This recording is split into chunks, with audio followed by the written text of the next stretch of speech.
Ready. Do the same once we're good to go. Let me Say make when. sure my music decides Time to play. go shopping. Oh yeah, I should make sure the volume is set. Ooh. Oop, not muted. All right. Let me know when you're ready. Go ahead. Alrighty, recording in 3. Alright, welcome back to the continuation session for Chronicles of Koth, a Demon Gate production. I am your GM Ghost, joined again by Aki as Qualmorith, Matt as Varsuvius, and Slip as Maftet. This is a continuation from the previous game, Chronicles of Koth, the maiden session. Quick recap, 3 adventurers hired to undertake a quest to recover an artifact of great power. Very descriptive. But if you want to know more, watch the maiden session of this game. It is up on Blades and Blasters. Also, feel free to like and subscribe for campaigns, one-shots, and character generation tutorials, as well as us drinking, talking shit on occasion once every couple months on a hangout. When we last left our players, they had just entered a inner sanctum within the cave of Hexes to recover a vial. The very important vial that provides life sustenance and could change the face of Theed, which is the country in which it is located. As they entered, they were greeted by a rather grotesque champion of the place, who set forth a challenge to them. And as 2 plates of armor walked off the walls, we left them, but now we return, and we're going to get right into it. So go ahead, everybody, and roll initiative. Yeah, and I also wanted to say, before last time, I never got quite a chance to ask kind of the smells and sounds of the place for Qualmorith. Yeah, so on your end, let me bring this up here. Hey, fast boy. Faster. Oh my. So, sights and smells, or not just sights, smells and sounds for Qualmorith. Smell, it is rancid, smells of iron and decay, a slight hint of mildew as well, and just the general unpleasant sense in the area.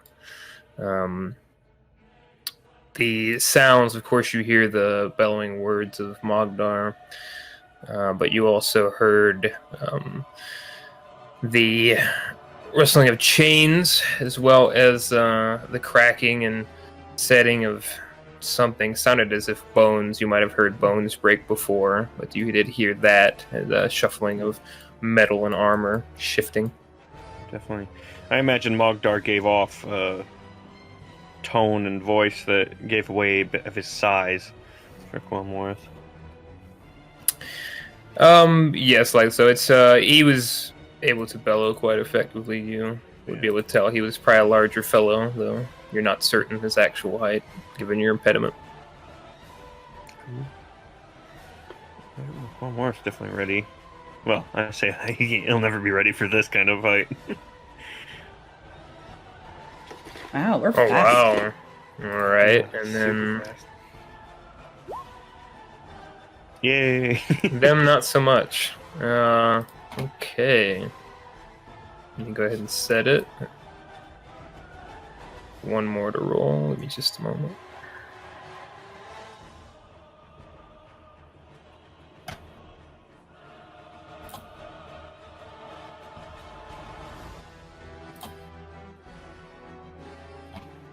Yay!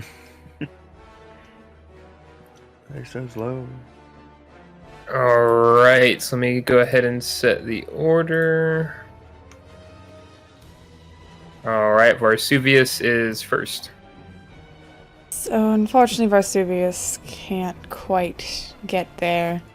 They're gonna kind of examine the area really quick to see if there's anything, I don't know, in terms of cover, anything. It doesn't seem like there's much. I scan around the room before just decidingly moving forward instead. That didn't work. And I'm going to use, can't really do much here, but I am going to use an unarmed action to shift into feral mode. As, again, Vesuvius lets out a screech. Eyes sinking in, white showing only, and jaw unhinging. And I use another unarmed action to use my kata and switch into a defensive stance. As Vesuvius stands there among Mogdar and his two allies. And that's all for Vesuvius. Alright, let me go ahead and to the next one here. My boy. Yeah. So Before he acts, Moftet would have turned to him and said, "You might want to sneak into the back room. I think that is where the potion is." yeah, Qualmorth whispers back. I suppose I'll do what I can, but can't guarantee anything. And he is going to let me see. It's 5 foot per move, right? Yes, it should be. The map should be set. I have it set as transparent because I don't like how the grid looks, so. That's fair enough. Yeah, I'm gonna head up. Move up and commence my song as well. So let me just boop boop. Skill checks. There we go. Do his singing as he begins the bellowing of this melody. This one much more hearty and low. Very much sounds like a song of battle. Ghost, I thought that war cry went on my turn, but it goes during the initiative stage. Can we have that? That's fine. I mean, you're all active before them anyway, so it's all right. It's +1 to initiative for everyone. Okay. Oh, cool. It's also +1 to hit with any weapon. Oh. Is that for the entire combat or just for first round? All it says is the war cry also adds a +1 to hit with any type weapon. Oh, no, 1 full round. So this round. Okay. Okay. Certainly not bad. Cool. Perfect. And Roll for yeah, that's someone. Qualmorth. He starts his song and pulls out his rapier. All right. And the song gives bonuses to defense or to hit, or to both? Both. Yeah, Both, +1 so it's- to defense and to hit. Okay. And that's for how many rounds? It's every. I think it's 5 rounds. Let me double check. I'm pretty sure it's 5 rounds, and I can just renew it. So Okay. for another action, I'll pull it up. All right. If we need to change, we'll say 5 rounds. If we need to change it, then we will. Moftet. As Qualmorth starts to hum, Moftet lets out something between a growl and a roar, almost in harmony with what he's doing. And like lightning, she leaps forward and runs straight ahead. And she's going to... She can make it 2 spaces away, basically. And she's going to attack Mogdar. Now, when you do hack, is it only a rage attack, or can you do a combo for that too? I think for hack, it's only a rage attack. I don't think you can do combo rages. I'm not sure. It might be. Okay, well, for simplicity's sake, we'll just say it's, she'll just do a rage attack. I'll look into it, but I've always seen Rogue have to split those up. Yeah, I think they're split. But I will ask for next time.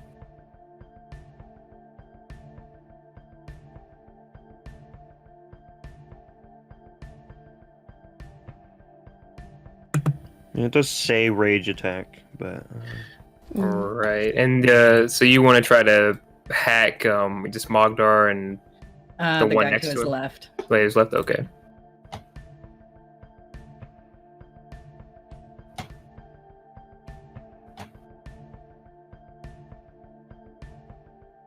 So Mogdar does kind of more deftly than you would expect take a quick back step to avoid being struck, but you do hit the knight to his left. Okay. So she will roll damage for that.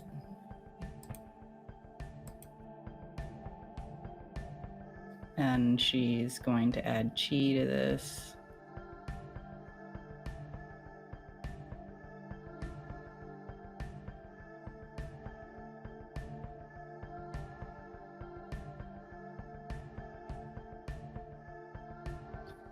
Not great.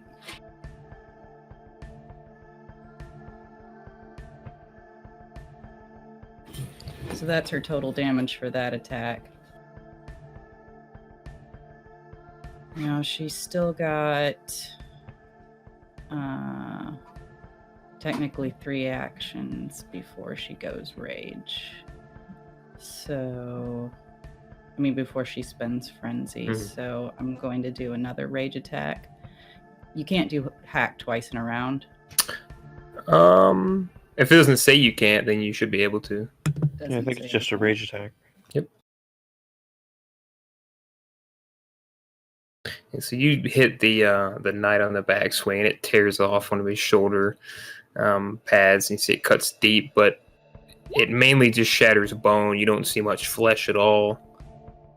Oh man, that's pretty good.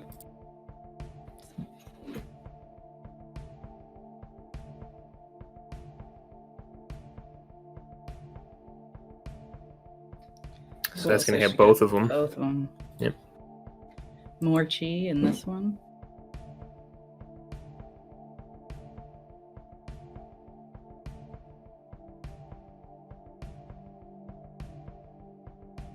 All right, so that's for both of them. And since she still has 1 action left, she's going to... Oh, he's gone? Yeah, so as you swipe across this one, you do see the knight that had come off the wall. This one catches him clean kind of at the hip and goes up and just kind of tears his upper body up. There's no blood, really. It's just a bunch of dust that goes flying out into the air as you see a rather skeletal corpse rolls from the plate. Okay. So with that, she is going to... You can't move once you spend frenzy, right? Right. Yeah, I think So I think I'm gonna move back. So I can move back 7, actually. I have 13 total movement, and she hasn't spent any rage yet.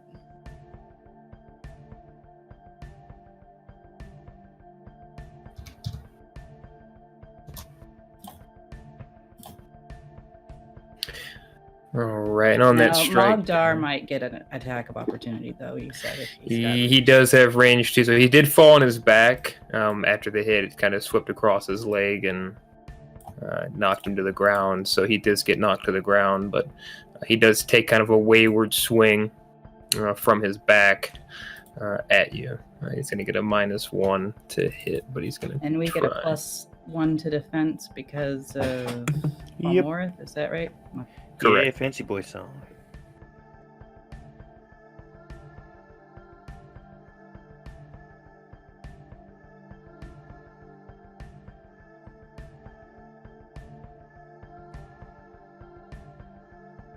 Okay. Just to get a 1, I think. Yeah.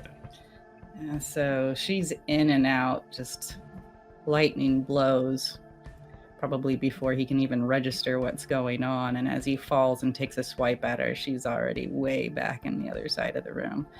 And I'm just going to end my turn by doing Blood Rush, so it's just done. It can be activated at any time. I burn a saga point and I roll my endurance, and I multiply that by 2, and I add those extra hit points. All right. All right. So Edith is up next. You don't really see her doing a whole lot. She kind of positions herself to the rear, seems to be watching the battle unfold. It would go on to the knights now.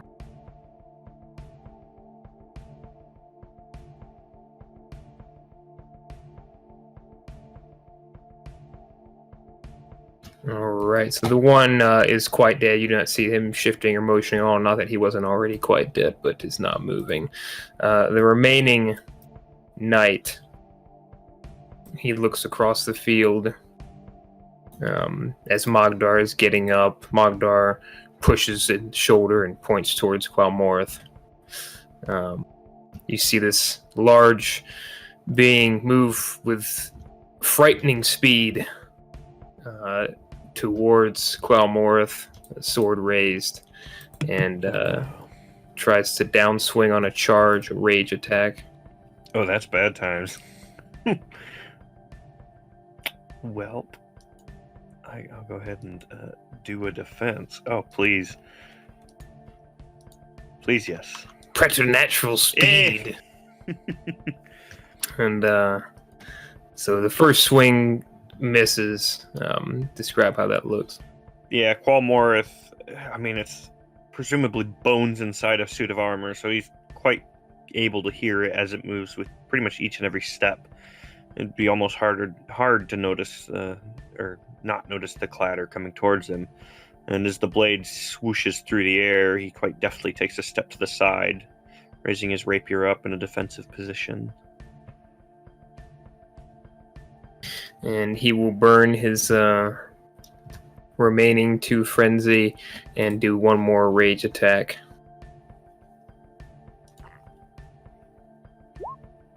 Uh-oh. Trying times for Quelmorth. No! Uh-oh. Rage attacks are bad. That's only 14. Hey. So as you avoid the first blow, you do feel the whoosh of the sword come up again a bit more quickly than the last time. Not a deep cut, but you do feel it as it comes across your chest and into your shoulder. Oof. Yeah. He kind of winces back as the song almost fades for a moment before he sputters and then continues singing. Though haggard now. Mogdar rises from his knee he was put on, and this may actually be a challenge. I am impressed thus far. Stands. Moftet salutes him with the tip of her spear. Kind of does the whole Matrix come get me hand motion. So he stands and again with surprising quickness sees Varsuvius and begins to advance towards them. You are almost like a creature of this place. Come, let me help you join us. And he raises his great sword and swings it on a rampant charge towards Varsuvius. A rage attack. Oh. I might, let me use that dodge that I have.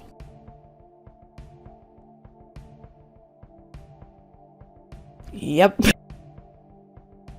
So, yeah, Varsuvius just hisses and growls as Mogdar comes up and easily just jumps out of the way of his blade, rolling to the side and getting back up easily.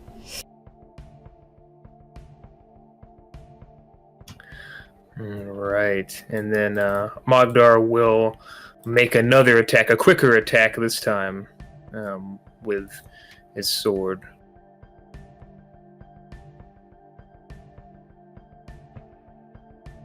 Oof.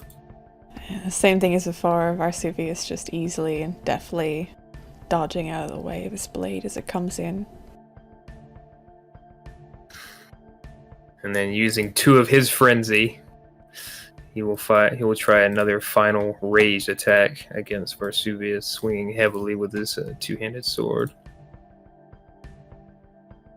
Uh-oh. Oh boy. This one will connect.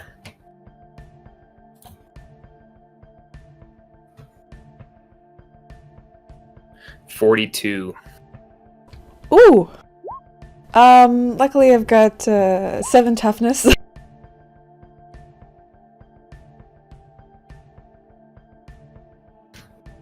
Alright, so you have 7 toughness.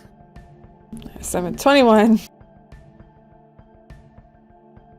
Luckily, shifting into frenzy gives me some extra hit points. Alright, so how much damage do you take of the 42? Ooh, 35. Ooh. Yeah. So you feel this you were able to avoid it the first few times. It rather far away, actually, not even close, but then one of them catches you by surprise, this great 2-handed sword. It's more like an executioner's sword than an actual blade. It looks like an actual combat blade, but it hits with that same force and just cuts deep across your abdomen. Luckily not spilling anything just yet, but you did feel that pain, just the blood coming out in spurts. Yeah, Varsuvius is brought to the ground by this last attack, and quickly, on their turn, they get back up on their feet, not swaying from side to side, still very steady as they go. I'm going to spend another unarmed action to do kata again, because I know I'm going to get hit.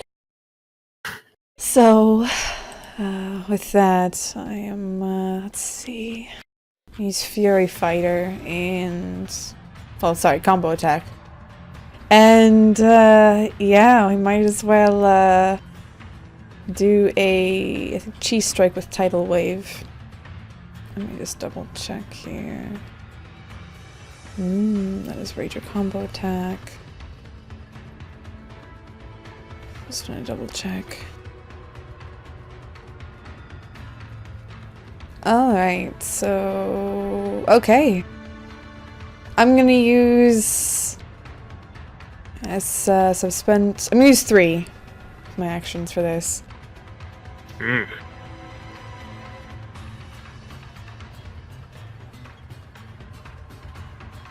I don't think I get any bonuses, unfortunately.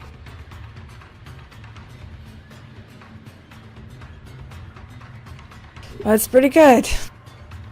Ooh. Ooh, armor yeah, defeating. baby. Alright. So, we're gonna do damage.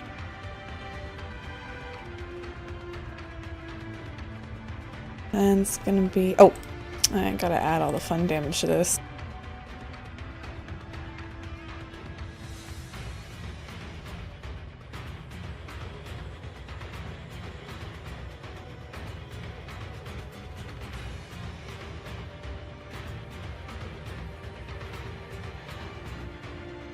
Oh god. Nice. Tidal wave, dude. Yes. So, describe how you yeet Mogdar. Yeah, so Varsuvius gets up and they make for a left, and instead they go for Mogdar's offhand, grabbing it and just throwing Mogdar straight into the ground about just 5 feet to the north, but slamming them with this great weight onto the ground, causing it to shake and crack underneath Mogdar's weight. And let's see. D12 and D6 a drain.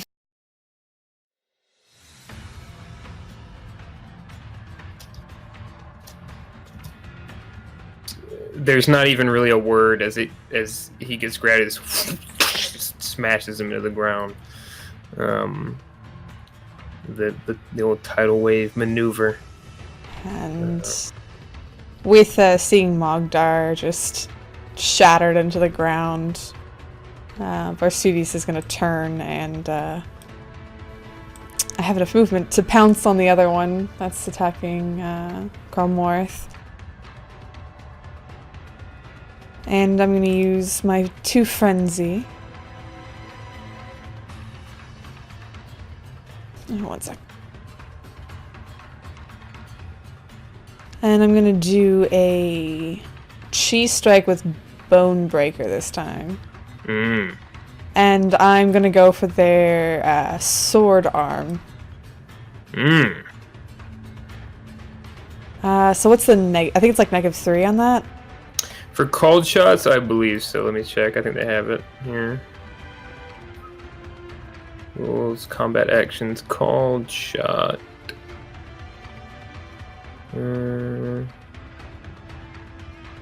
Yes, -3. That's fine.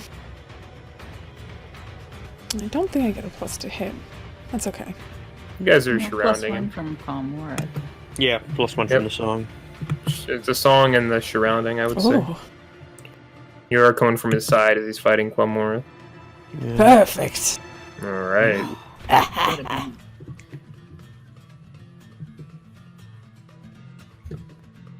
Yes. This guy's can't roll higher than a 6. Go ahead. Alright, 1 sec. So with that one... so I get a plus d6 to the damage.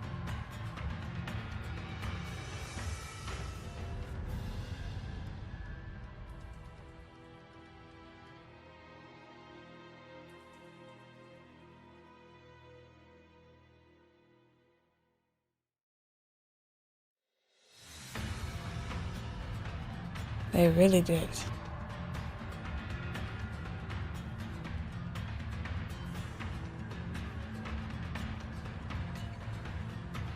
Alright, so you smash into the arm of this. Now, how does Bone Breaker work precisely on this?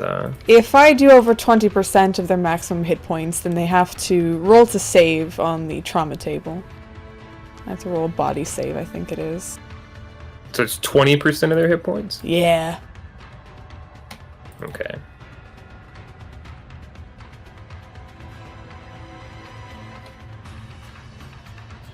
Alright, so body save. That's what their body is.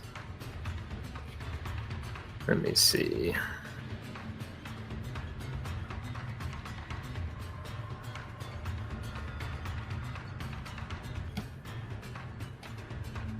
Oh boy. They might save this.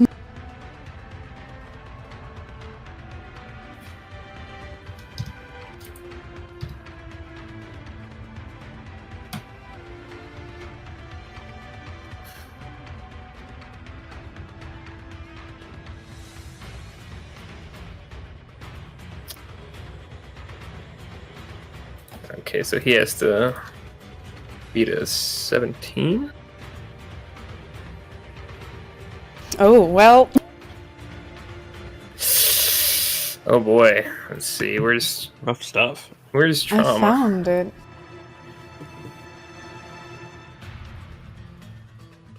Ah, I found it. Okay, so arm results. So roll 1d100. It's on page 257. I think he actually has a trauma table in here. Yeah, he does. Hey. Arm trauma. Let's see. We'll bring it up. Broken humerus and torn muscles. Bleeding 1 HP every round, -4 strength, -1 action. 2 levels of fatigue.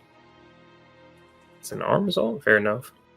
So no muscle tear, really, but it does completely shatter and smash the arm. And I will say that his sword goes clattering to the ground as he kind of looks at the arm, then looks at you. And there's no real sense of emotion you can see. His face covered by the plate, but And Vesuvius just screeches again at the creature as it just tears its long claws into its arm and ripping it out, watching it crumble into ash before it. And that's all for Vesuvius. Quamorith. Yeah.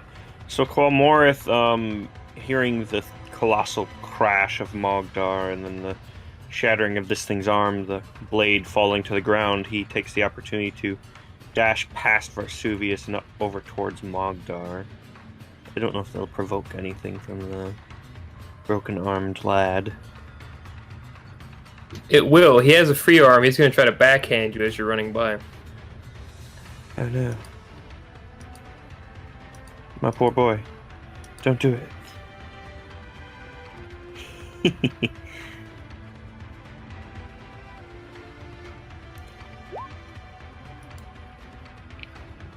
He's got, Come on, well, he's my got lad. one arm left. He does have... Oh! So it's not enough. It's not enough to knock you to the ground, so you succeed. But you do feel him kind of hit you towards the back of the head as you're running away. Yeah, he kind of winces at that. And the song at this point is very low and dire, more like a dirge than anything, and almost begins to describe the still beating heart of a giant as he then runs over and attempts to thrust his rapier towards the heart of Mogdar.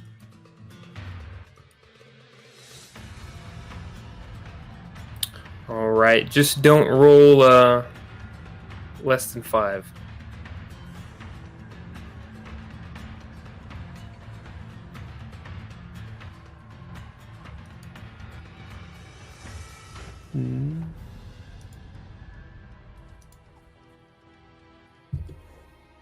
Hello? Oh, yeah, just don't roll less than 5. Did you roll? Oh, okay. Yeah. Oh, the mouse is now wanting to go out. That's Oh not fun. no. It's Oh okay. no. It works. Oh no! I'll try not to fail this. Oh! Oh! Cling! My god. That blow to the back of the head. He's got plenty of attacks. I'm sure that won't happen again as he misses the first one and as it presumably slips along the skin and catches the armor instead of anything tangible. As he then holds the blade up high and then listens quietly for the heart and attempts again, which... All right, roll your damage. Alrighty. My rapier... Do it.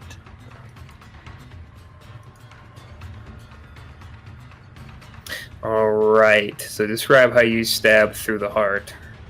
Yeah, Qualmorith, the first blow almost skidding off a chunk of metal along the skin and the horrible ragged hide of Mogdar. Brings his blade up, stills himself, listening to the heartbeat, and finally, very cleanly and precisely brings it down with both hands into the heart. I don't know if any blood or anything comes of it, but regardless. Yeah, Home. a shot of this pitch black blood shoots from the chest, and Mogdar's head stays at rest, but the other head that was resting limp previously screams out, "Ah!"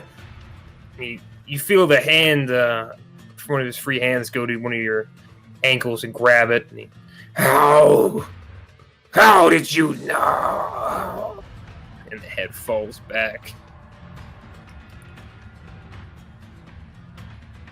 I got ears. Damn. That's all. Holy crap.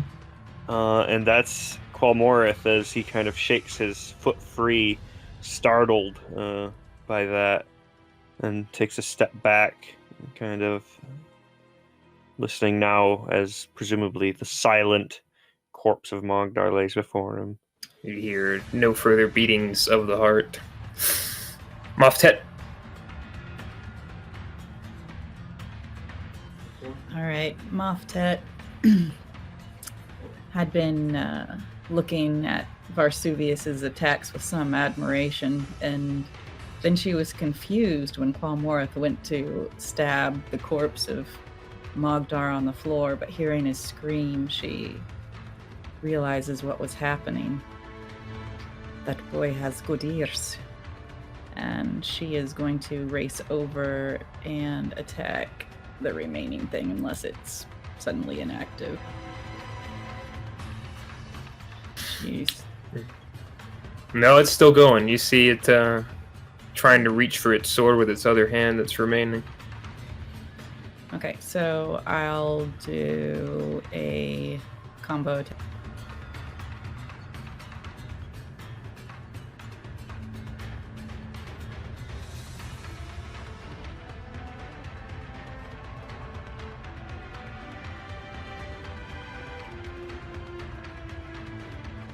Ooh. All right. More chi here.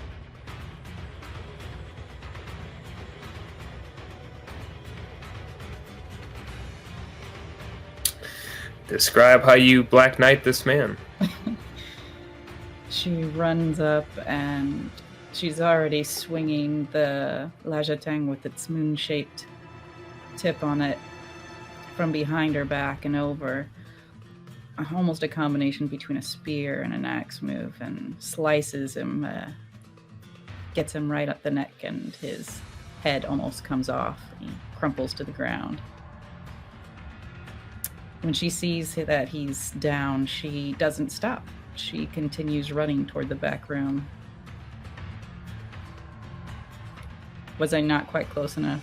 I can be one more. Oh no, I just Okay. Oh no, he's That was 5 anyway. I had measured it out earlier. So I can go 8 more. okay. Nice. You know, says he falls to the ground. It goes quiet. Qualmorth is the song dies down now, a very, very low hum again, as he stands over Mogdar, and the hum breaks into a few small words of prayer towards the now dead creature before him. As he lets out a heavy sigh, kind of confused as he then feels Muftet rush past. But wipes his rapier off on the back of his gloved hand, and then sheaths it and proceeds to follow after, quite wounded. We do have 2 healing potions each. Yep. You have 1 left there, Qual. Yeah. He's thinking on it. Moftet'll give you one of hers. If you catch up. Yeah. It's gonna take a minute, but he hearing her run off in such a state, he definitely pursues. Not sure what exactly or why, but he has an idea. Moftet's goal is to get into the room as fast as she can and identify where this thing is. That doesn't take very long. So assuming all of you hustle after. But she wants to get there before Edgith is her thing. You had a pretty good head start, so you can roll we can do a nice dex or run check. Oh, let's do a run check. All right. Sure. Give yourself a additional, as if you're rolling at 1 higher dice, because you did get a massive head start. So I'll give that to you. Qualmorth will follow after as well. He doesn't have run, but I mean, if everyone runs, we can all do dex or run checks to see who gets there in what orders. If you Is Edgith running? Edgith is running, yes. Oh, Varsuvius isn't running. They're Nice, walking. Qualmorth is Alright. on point. He's bleeding all over the place and has got one wicked headache, but If you can't tell what it is, Moftet's telling you as you zip on by her. yeah, after the whisper, he kind of presumes what she wishes, and he heads in, a loud hum following along with him as he kind of races forward. And yeah, I guess he'll drink the potion. It does take quite a long time to heal naturally, right? It's pretty instant. I mean, within you drinking it, Oh, I mean, like if he were to wait for it to heal naturally or have it tended, it'd take quite a while, right? it'd be at least a couple days, you think, from previous experience, unless somebody could treat it right now. Yeah, he was given these potions anyway. He might as well use it. So you can restore being yourself to full. You feel revitalized. Yeah, which proceeds to help hasten him, I'm sure. All right. So as far as order of arrivals, Quemorth, you do reach a room, and you first. You don't see anything on your end, but you do almost feel this sense of relief as you enter this area. As Moftet was kind of guiding you, I imagine. The sound of your footfalls drawing you towards the room. You feel the warmth of the light, and this. You just feel a sense of grandeur about you, and you get this sense of this swirling, this liquid ahead. A small pool, perhaps. It sounds a bit raised, a bit higher, perhaps, than where you're standing right now. And then Moftet would arrive close behind. Moftet, you see the scene before you. Altar that seems rather peaceful, not quite the same degree of color or strange accoutrement that before you entered the sanctum. It's almost looks more like a place of paradise, nature's hidden copse than some foul place. I think RP-wise, Moftet slows down to guide Qualmorth to it while she kind of keeps her eye on Eadgith behind her. He's fairly deft, especially navigating the stairs. It's surprising, but each foot taps down before it sets, but he is very swift in it. In reality, it's almost surprising how deft he is at it. But the hum stays relatively loud, quieting now that the room is so silent, but regardless, still air quotes, looking around the best he can as he heads forward towards this strangeness. And Eadgith would arrive behind the two of you, and she kind of goes hands on knees and is breathing heavily. And says, I don't see what the point of running was to get here so quick.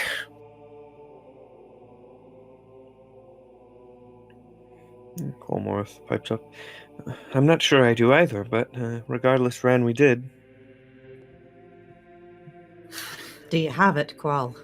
Moftet says. He's heading up there, still moving forward if he finds it. Yeah, you feel it's strange. You can hear liquid swirling. You can almost feel a sense of warmth as you ascend each step, getting closer and closer. Not some uncomfortable heat, but just relaxed, a sense of ease, being at peace. You get to about the third step. You've ascended about, maybe by your count, of 17, 18 steps, and you feel it almost at its zenith. And Edith yells out, "No, you mustn't touch it." What do you mean? It is a vial of the purest energies. If you were to touch it, your hands could defile it. Well, then how did you plan to get it out of this place? And she goes into a side bag that she was carrying and pulls out a smaller bag that appears to have inscriptions on it sewn into the fabric with this.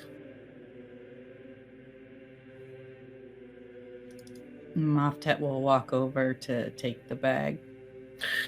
And she draws the bag back and looks at you, Moftet.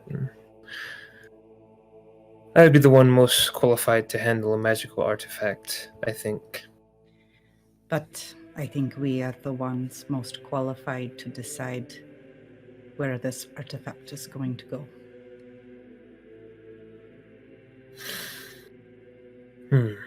You obviously knew more about this place than you let on. Perhaps I did, perhaps I didn't, but we couldn't know you would take the contract if you knew all the risks. Aye, that's quite true. Sorry, it cut out on my end. That might be true, and the result of your mistrust is our mistrust. However, you can trust that we will be fair, and wherever this, once we have it, we will put it to the most good. You're contracted. Fair is not a part of the bargain. Besides, let him touch it if you wish. He might have an adverse effect on it and ruin it, or it could have an adverse effect on him and ruin him. By all means. I have not been paid a single coin. Because the job isn't done. Colmorth at this point is, I presume, reached up towards the waters now, and he kind of has sat alongside the waters at the top step and kind of listening to it. Barsuvius, perhaps you can go get the others that are outside. They should have a say in what happens as well. Vesuvius, they've been leaning on one of the posts, just watching to see what would happen. They step out from the wall and nod. I will go fetch them. And they turn around, and if they're not stopped by Eadgith, Vesuvius will make their way back out to where the grouping of the worshippers were.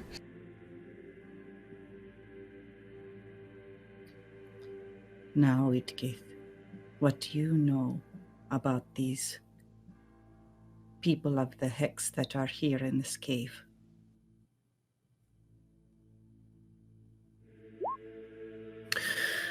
What do I know?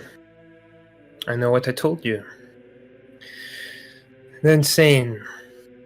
They worship a coven of witches. That is what the tales have written.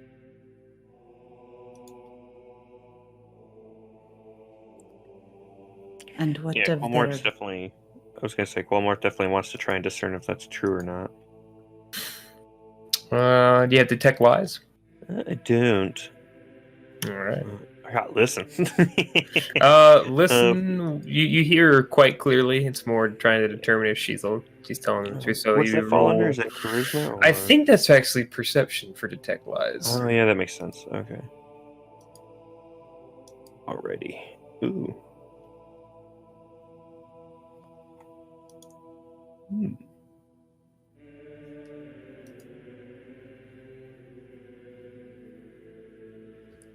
I suggest that you give me that bag, Eadgith. When the cultists are here, your options may be fewer. Whatever you say about my contract, you can... My idea of honor may not match with your cultures, and mine honor is doing the right thing in every situation.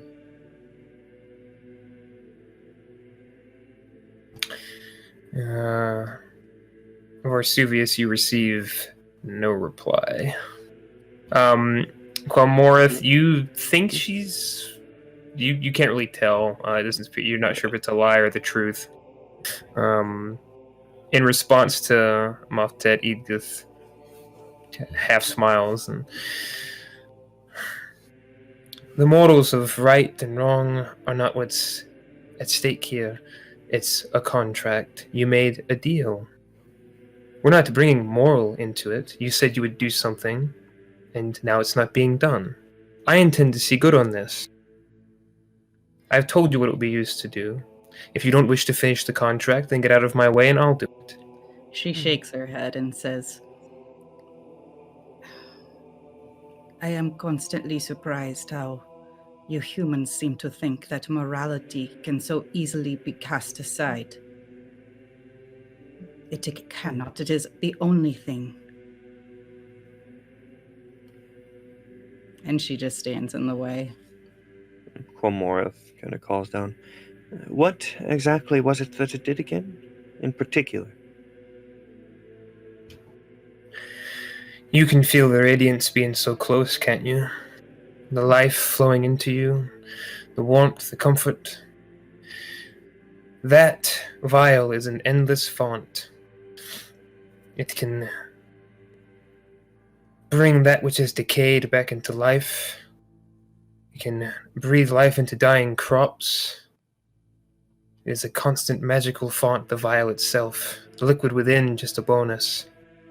Given the right thaumaturgical application, we might be able to harness its energies forever here in Theed. So you would have to have someone here, yes? To take of the font. No, it's not the water. The water's been changed by the vial. So the vial is inside.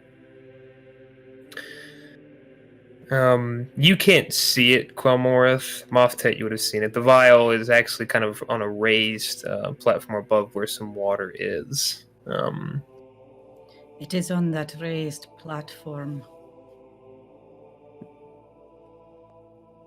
Qualmoreth thinks to himself. And you said the very touch of someone could corrupt it. Could. It must be handled very carefully by those skilled with its magics, or at least knowledgeable in such fields, which, with all due respect, you are not. I definitely want to see if that's a lie. About the requirements to touch it. That one's better. Ooh. I was going to say that 7, I was like, man, that 7 is lacking. Hold on.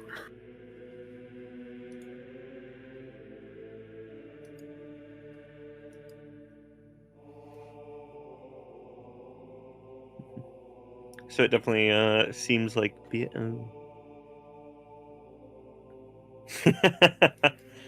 Yeah, Qualmoreth stands properly again and reaches forward to and picks up the vial. No, what are you doing? And she takes a step forward, but sees Moftet, stops, and looks up at Quelmoreth again. You'll ruin it. Well, perhaps, but I don't quite think that is the truth, is it? Moftet looks at Qualmoreth and then at Eadgith and looks back at Qualmoreth and looks back to Eadgith, trying to gauge what's going on, not having his intuition.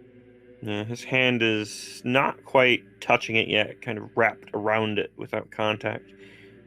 You know, it is quite interesting when someone's heart rate pulses so loudly. I've noticed over the years that it tends to be most precisely when someone is lying. And then he closes his hand around the vial.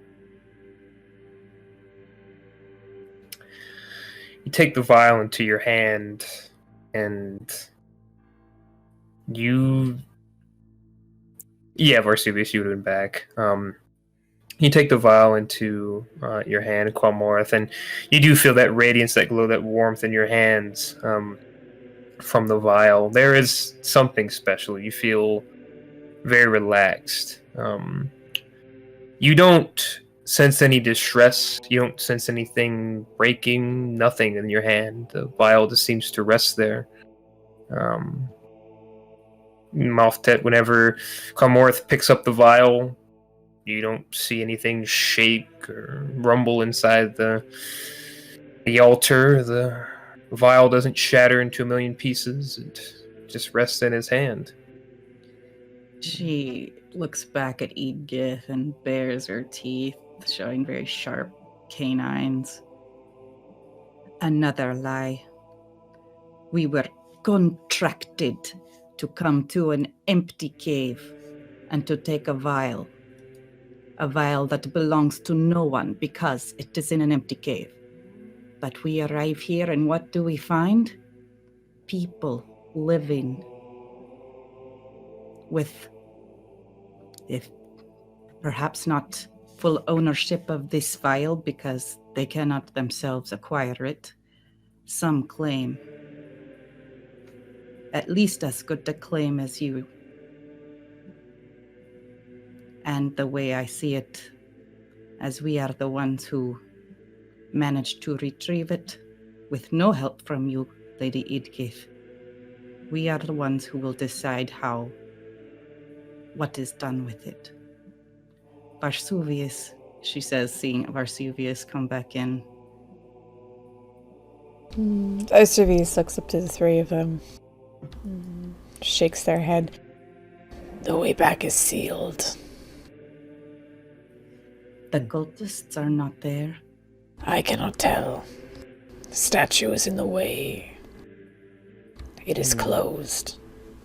Could I do a listen to see if I hear any airflow or anything like that? Sure. And Edgith, her face darkens for a minute.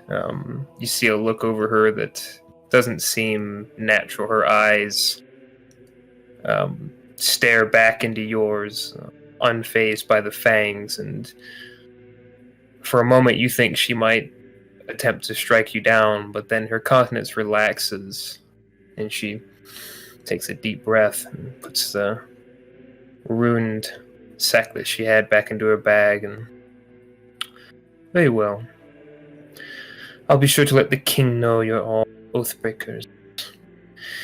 You will no longer be welcome in Theed. Once we're out, our business ends.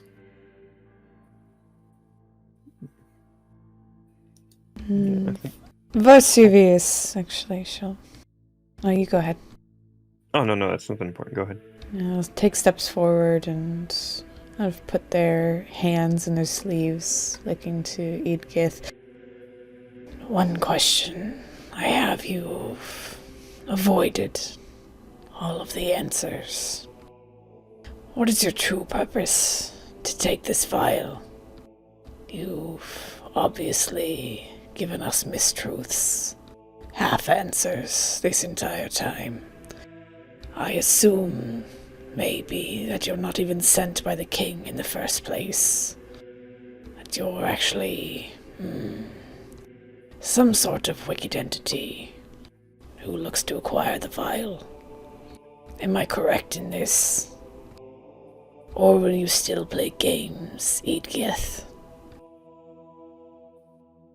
What would ever make you think such a thing? Of course I'm sent by the king. Oh. It is hard to believe. After such a time. How are we two, in the first place?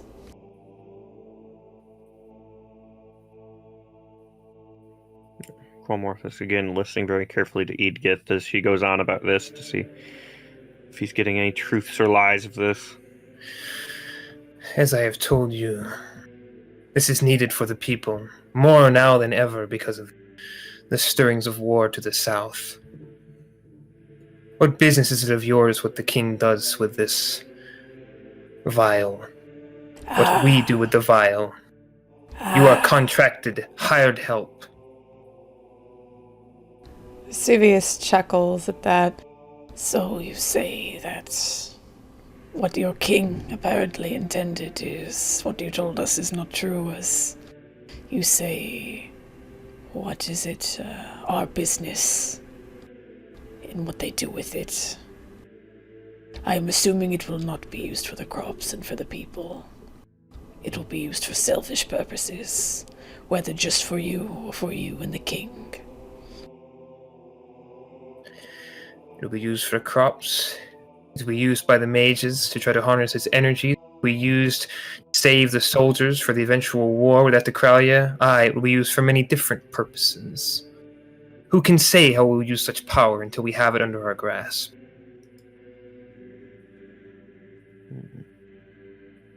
Kralmorith, you feel like there's deceit. You're not sure towards what end.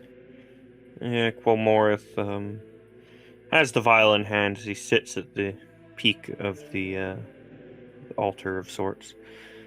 As he sits there, it is quite interesting. The rush of blood as your heart pumps and the occasional grit of your teeth. Tell me, you said this vial is infinite, yes?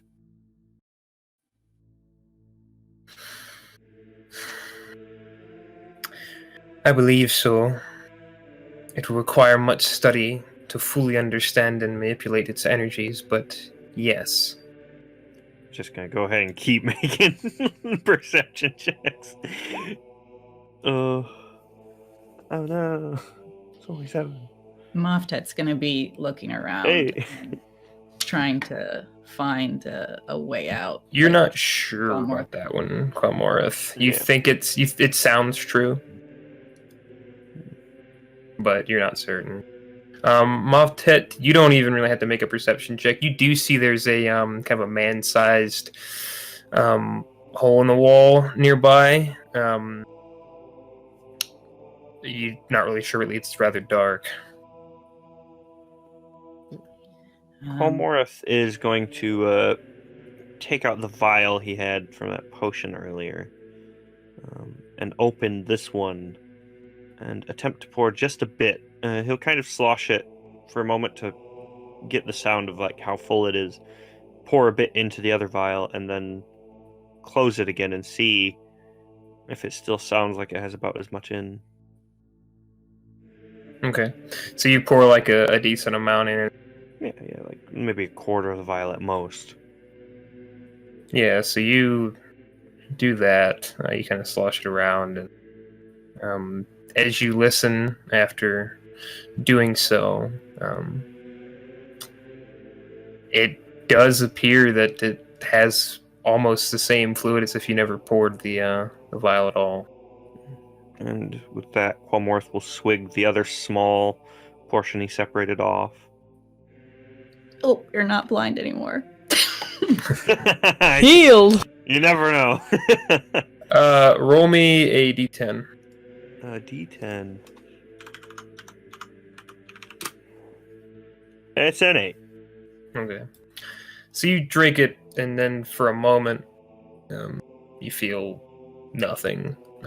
You feel, again, that warmth of it. It feels to go within you, but nothing seems to change right away. And then, as you're sitting there, Qualmorith,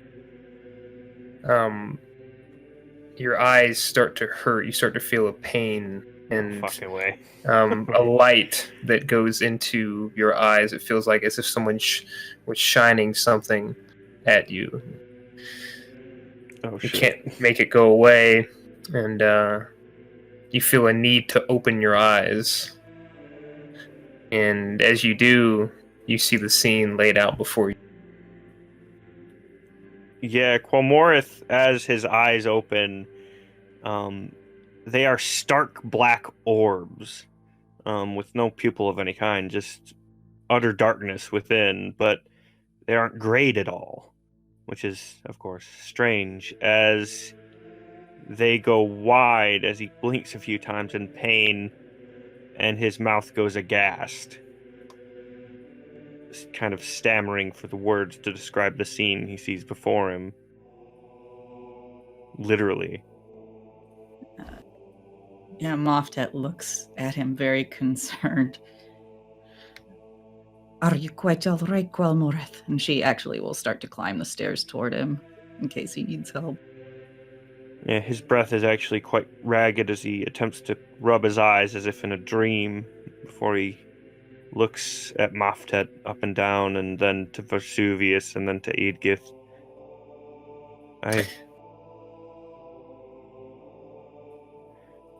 Well, each time, before he never quite turned his head.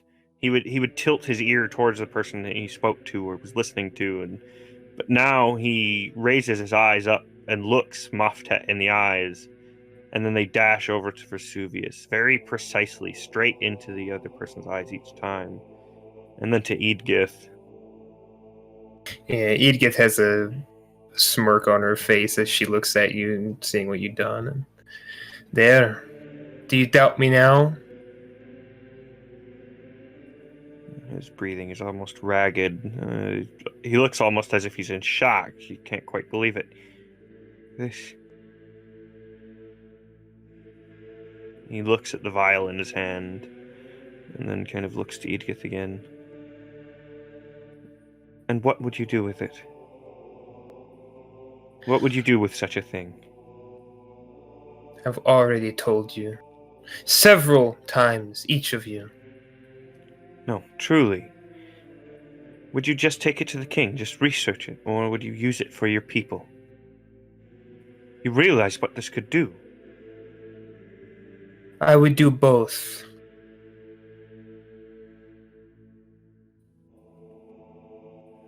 Colmorth kind of contemplates, kind of looking Moftet very keenly in the eye, gazing at Vesuvius, before he breathes a bit of a ragged breath. How about this? He pulls out his water skin and empties it onto the steps before him, and fills the water skin with this stuff, presuming that it doesn't run out at any point.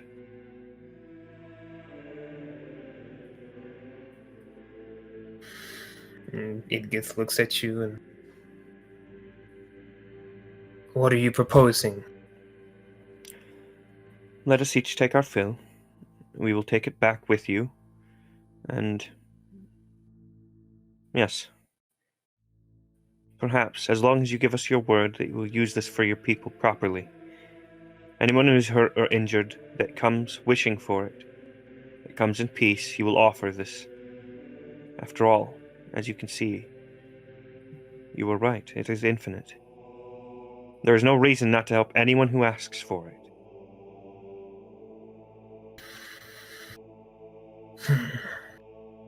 I can make a deal of limited authority on behalf of the king. But, after you've all filled your skins, you give me the vial. Moftet's looking at Qualmorth and Vesuvius. I'll be guided by you both in this. I am a simple warrior. Vesuvius heaves a bit of a sigh at that before looking to Edgith. Normally in these matters, I would have even suggested not to come in here, to leave this place alone. But I know the strength of Atacrolia. I know the atrocities and the horrors they commit. I've seen things, witnessed them, done them in the past. I know the horrors you face and the horrors your people face. As much as I'd rather weigh on whether this would be more beneficial to those people out there or your people. And again, Vesuvius sighs. For the greater good, more people being affected, more people being helped. The vial should go to you, and our contract shall be completed. And you both believe that this is what she will do? That she does not have a hidden agenda? Everyone has a hidden agenda. She probably has her own. But we can only hope. And Edgith, if you have any honor, as you have said to us before, you will follow this through and you will help those people, whether your king demands it or not. It is easy to at least take some of the vial, as you've seen. Don't do it just for him, but do it for the people within this kingdom.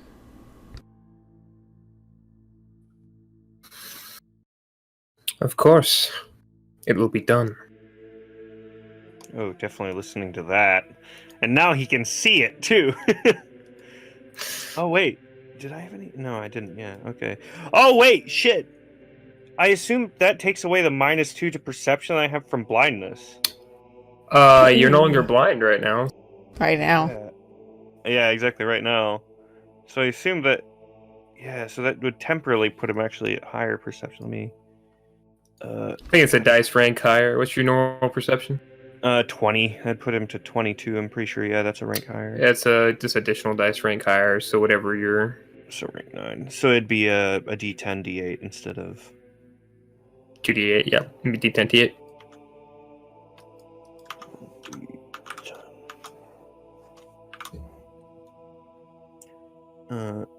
Will that work with the macro, or should I do it from sheet for that now? Since I adjusted it. Do I it would from do sheet, yeah. safe. It should pull whatever your base value is, but okay. Alright. I just clicked the sheet, so...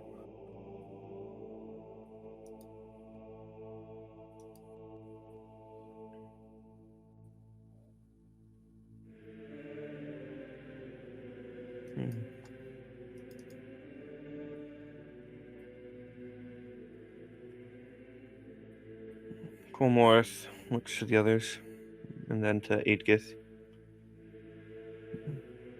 And our contract in particular, she was along to ensure we brought it back, right? Was the contract to give it to her and then head back, or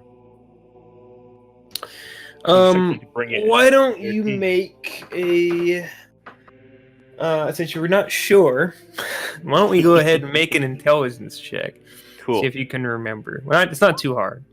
Okay, you barely passed, but we'll give it to you. So the details of the contract, as you remember it from Hrogar, who was the town magistrate that gave it to you from Worm's Tail, he said that Idgith was going along as a representative of the king, as he was the one who put out this request. She was to go out with you to aid in the recovery of the vial. Upon returning the vial to Worm's Tail, you would be paid. Cole Morris looks her up and down. Well, we certainly have proof of the vial's power, and as far as I'm concerned, there's no need to hand it over until we are back in Worm's Tail, where it will be safely handed over. I do not know what other purposes you might have for it, but I would like to believe that they're only good. She looks angrily. It hurts nothing for us to take it back together. Then let's be off. She throws a bag over her shoulder and hefts her staff and looks about, ends up pointing towards a small man-sized kind of passageway. After she looks about, Qualmorith, you would recognize from when you had heard and felt the wind shift that would have been the direction. That may be a way out. Yes, it is. There's free-flowing air. Moftet holds out her water skin. All right, then. Let us fill these up, and then we will head out. Golmorth with you in front, and either Varsuvius or myself behind Lady Eadgith. Yes. I must say, I do think it will be a glorious story to tell once we get back.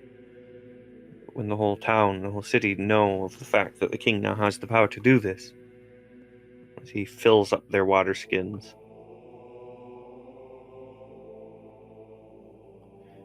Yeah, before- Vesuvius will hold out their own water skin, not looking to touch the vial at all. And Qualmorth fills the thing full. And then he empties out his wineskin and fills that as well. Jesus. Greedy just in case. motherfucker. Edith looks disgusted the whole time, just angrily at the water skins being filled. Moftet turns to Varsuvius. Do you care to take the rear point, or shall I? I will take the rear point. She nods. She kind of gestures for Kalmorth to precede her down the stairs, and she'll follow behind Kalmorth. So basically, she wants to keep Edgith between herself and Varsuvius. Mhm. Oh my god, I have a plus to hit now. Oh my Right. god. So you all proceed through this passageway. Yeah, Qualmorth puts the vial into a pouch along his breast pocket, essentially. Kind of startled to be looking at himself again, kind of looking along his clothes. My, such dust. I wish someone had said something. Vesuvius looks up past both Moftet and Edgith. Well, at least your hat still looks large. He looks confused at that, but smiles and nods.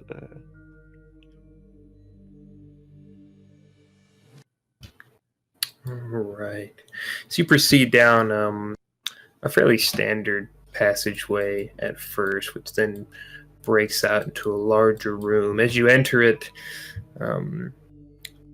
you see large formations of rock and a mixture of fungi and grasses and strangely growing mosses, as well as many crystals, bits of what appear to be quartz strewn about. There's a large blockage here of rock that appears impassable. As you all look around, and you may proceed, RP, or move. I'll let you know if you need to stop at any point. Is it fairly well lit, or? You can see what you can see. It appears to be dim lighting. Some of the crystals appear to glow faintly every now and then.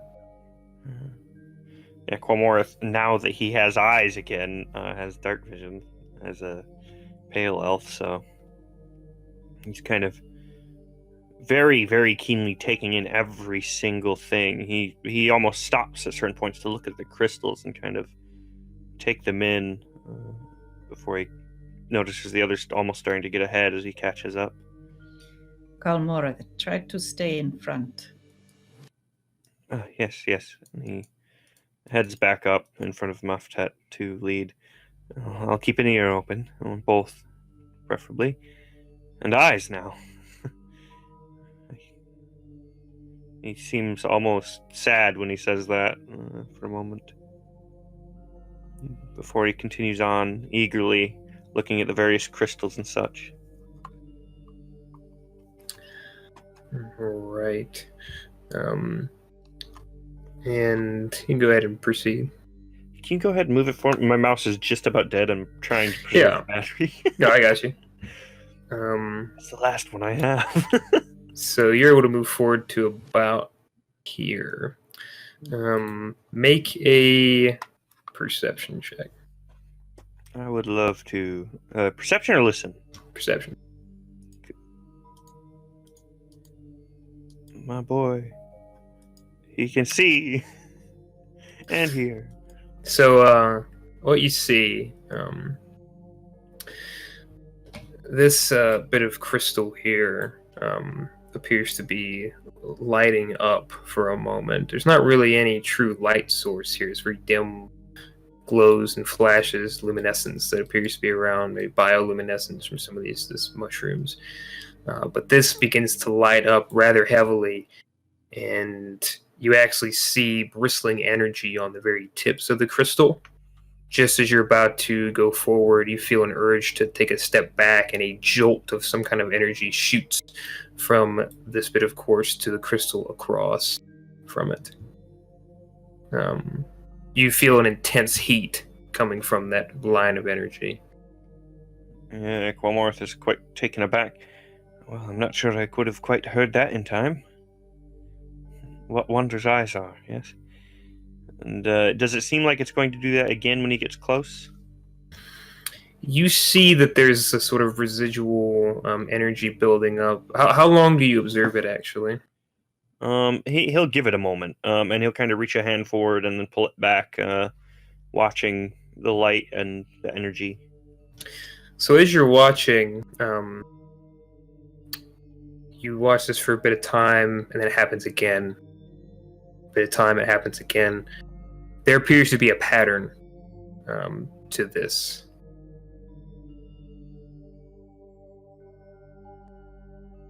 Interesting. Yeah, then he'll wait for the pattern to be just as it flashes. He'll then step past afterwards. Do be careful. It goes at a certain interval. Yeah, and you're able to do so with that perception rather easily. So Moftet, you can attempt to perceive the pattern or just be quick enough to avoid. I'll do the perception, and I'll use my extra perception ability. Spend a friend. Yeah, Quamorth will kind of wait and try and signal her when it's safe to. So if it looks like she's about to leap through at the wrong moment. How's that? Oh my gosh.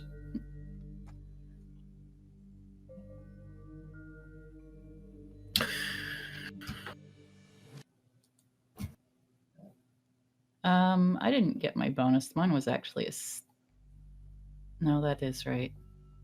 All right. You said Quamorth. You said you were going to attempt to help, or what? Yeah. If it looks like she's about to stumble into it in a dangerous timing, he'd attempt to stop her or signal her. You should do that. Yeah. Dex. Yeah. So I assume she's about to step forward, and it's a point when he knows that it's about to flash, and he kind of wait, just a moment longer.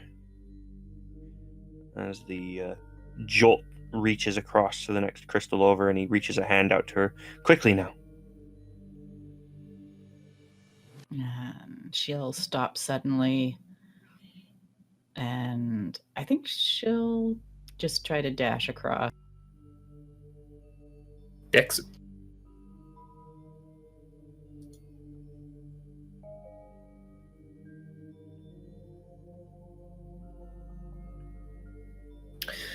You felt a bit sluggish as you moved across, but you do clear it before that spark goes across.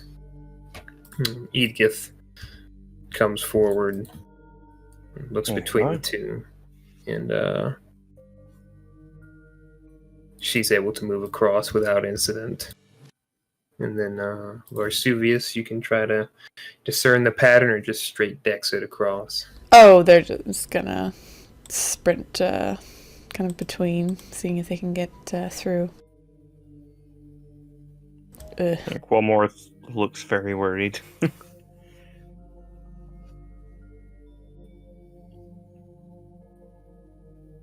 Don't know if I got it.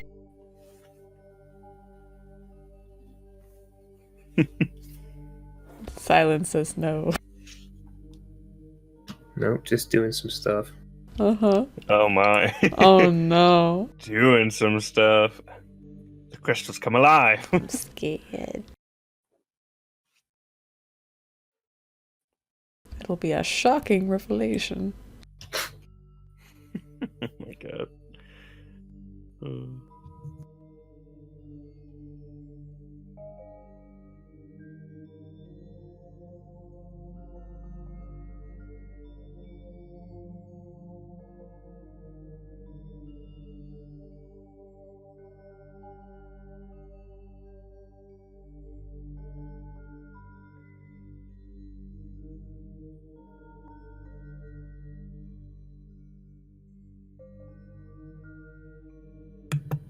Oh my.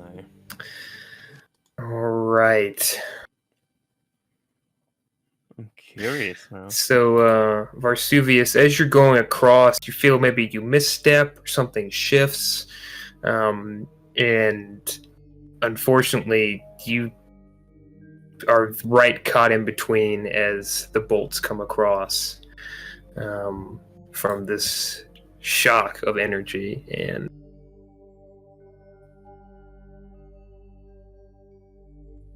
you're going to take 11 damage from that shock, minus whatever your toughness only, no Oh, armor. yeah.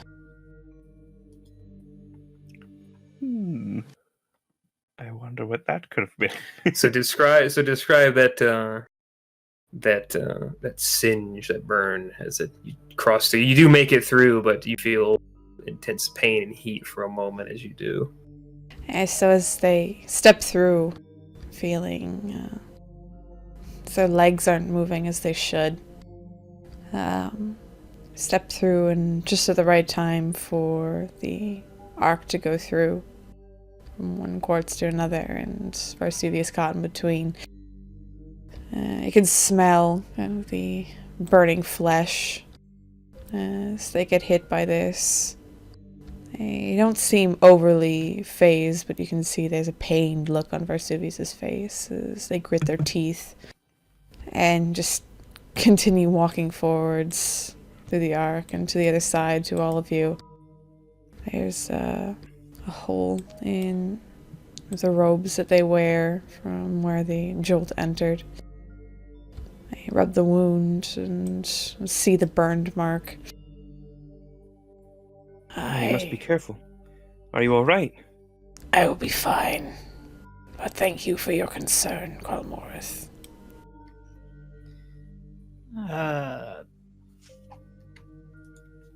Moftet looks her up and down, and she reaches out and takes one of those healing potion vials they'd been given. So we don't have to waste the other. Vesuvius holds up their hands and shakes their head. I am not that injured. I will be fine. Well, we do have a solution, presumably. He jostles the water skin and motions to Vesuvius's. There's no sense in not trying it after, well, he motions to his eyes. Moftet looks concerned. I'm not quite sure I trust this yet. But as you will. And has Varsuvius used both of her other potions? No, just one. Okay. And again, Varsuvius just shakes their head. One, it is not worth the injury. I will recover and be fine. And this can be used to much better means than me. I do not know if I agree with that. If it is truly infinite, there's no reason not to help anyone. True. But I have yet to feel the... There's others who deserve it more, though it is infinite. It is difficult to explain, Colmorith. He looks a bit concerned, but sighs. Very well. We should continue. Yes. Keep your eye out for more of those crystals. And Quilmorth heads on, keeping an eye out for any that are in a position to arc across.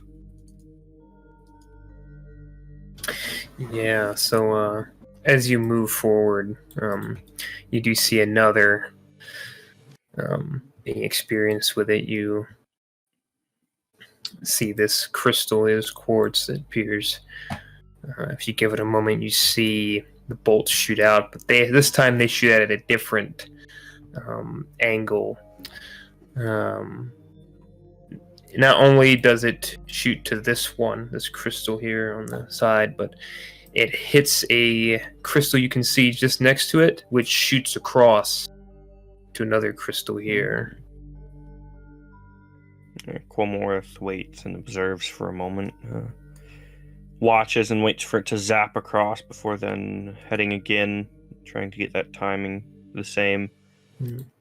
Just after it goes. Perception. My perceptive boy. He can see it, he can hear it, he can do it. Yeah, you get the timing. This one's a little bit different because it's kind of it's weird. It's a staggered kind of charge because it goes across this one first and then.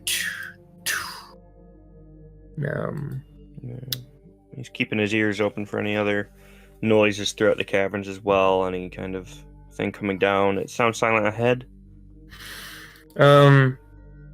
You do see something ahead, but I'll get to you in just a second. Okay. Moftet, are you going to discern the pattern or just try to go across? I'm gonna try to jump it. All right, go ahead and roll And dex, jump, or running, whatever you're going to try to do. like the difficulty is the distance in hexes or whatever, so it should be like 5 or 6.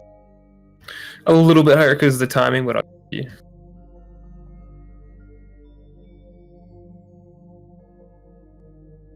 Roll me your jump. Sorry, I wasn't selecting. That's right.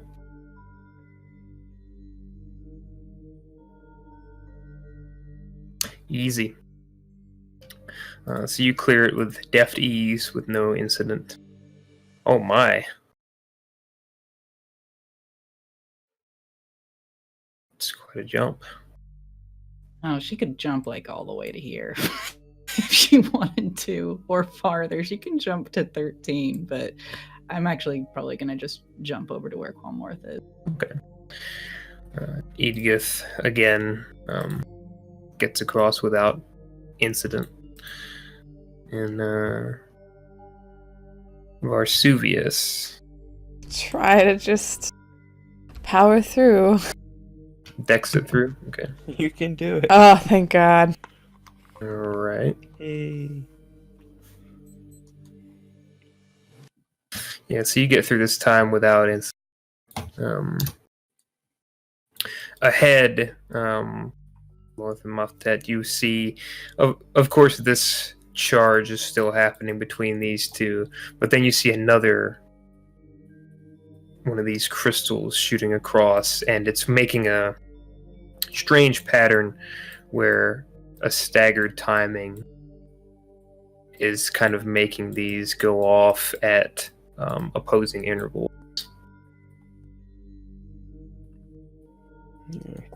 Morith tries to take it in, kind of closes his eyes and listens for the hum, and then watches, and he's going to attempt to move forward to the first spot and then swiftly to the next, following with the pattern.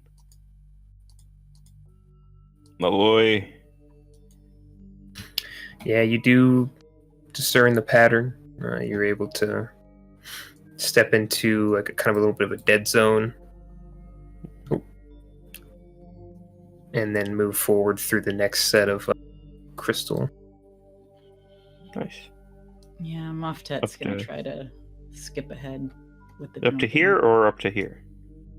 Oh, you can clear them both. Okay. Yeah.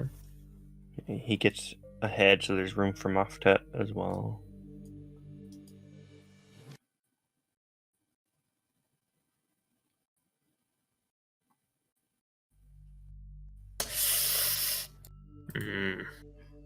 I think technically the difficulty is how many spaces, but you're right, there's more. It's tricky because of the beams. Vesuvius, make a perception check. Sure.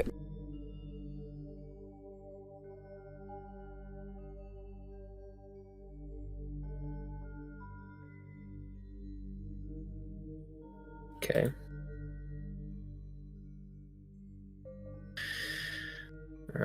Matet, again, as you're about to go for your leap, you feel this strange sluggishness.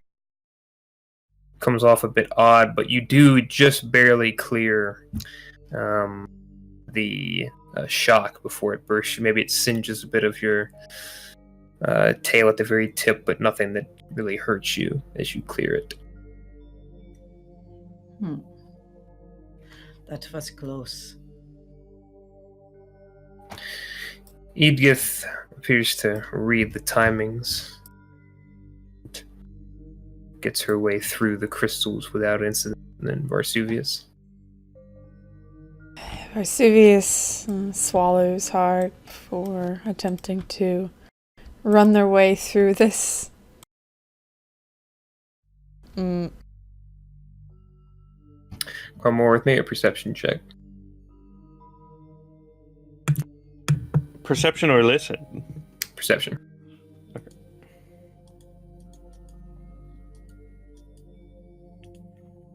Oh my, the lowest ever rolled. Back one more. Right. Varsuvius, you clear the first set of crystals without issue, but it's the second set that catches you. Again, maybe there was something off in the timing, or you just don't feel like you're moving as quick as you usually are, and you are singed again. It's time for 7 minus your toughness. Again, small burn marks are upon the skin of Vesuvius as they get hit again by this bolt. This one not being as big as the other one, and still not being extremely hurt, but you can see the damage is slowly starting to get at Vesuvius. My, truly, you really should just drink your potion at least. I'll be fine. I've had worse. Cormac kind of shakes his head, sad at that, as he marvels at the next section of crystals. Well, that's a... Let me move my camera so other people can see that. Oh my god. Oh, Very goodness.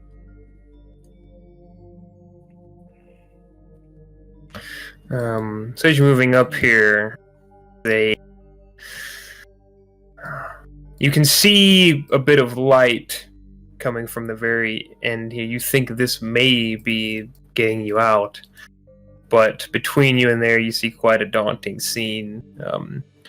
You see several of the crystals that have been radiating this energy.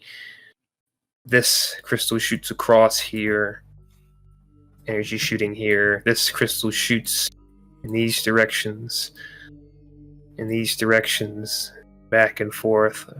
A maze of crystal energy shooting between them all. And then here, there is a just a simmering bit of static that shoots out in directions. My. Do I see this? If you see it, you see it. Yeah, so I assume that is what it looks to be, as he kind of observes down this side corridor far off towards the end. That is a box, yes. He seems kind of concerned and confused about the placement of such a thing. Very surprised to see it, but he doesn't actually make any note, as he will attempt to make it through, listening and watching and waiting and moving at appropriate times. I should tell you your sight is fading rapidly. Ooh. Yeah, Quilmorith doesn't say anything, but does seem concerned as he,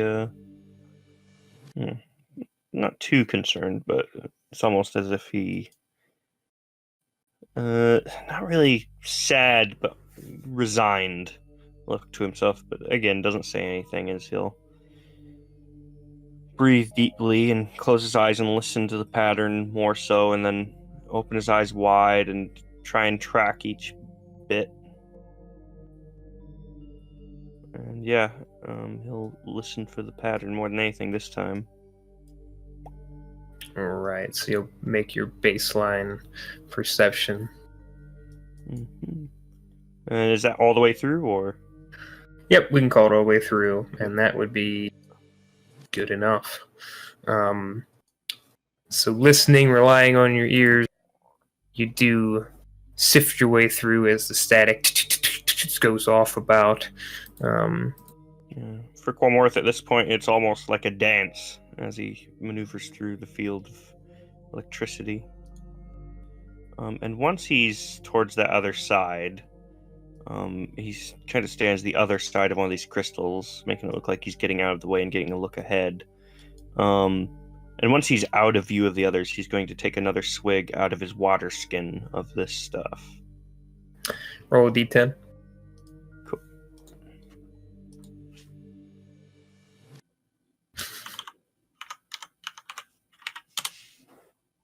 Okay. Mm-hmm. You feel that sight begin to come back. All right, whoever's going next. All right, I'll go next. Am I getting any particular bonus for jumping, or am I still doing the same dex roll as I would for running? It's slightly easier. All right, well, I'll do that then.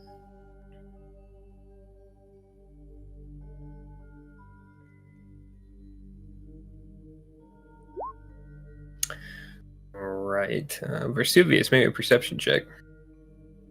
All right. You mean the one that I can't accomplish at all? Yeah, that one. Oh! Hey!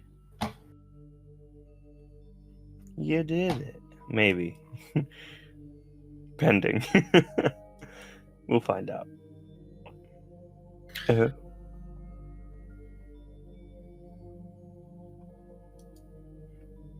All right. Maltese, so you pull off what you think is a great jump, clear almost all of these bits of static, and right at the very end, you fall just short of where you wanted to land, and you take a bolt from this crystal.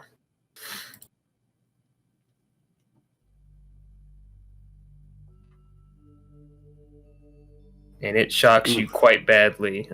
16 before toughness. So you would take your toughness, not any armor that you have. Yeah, I'll check on that. Okay. But she makes it all the way through. You do, yeah. Yeah, she seems to land just directly on the bolt, and the bolt sends her flying back a couple feet.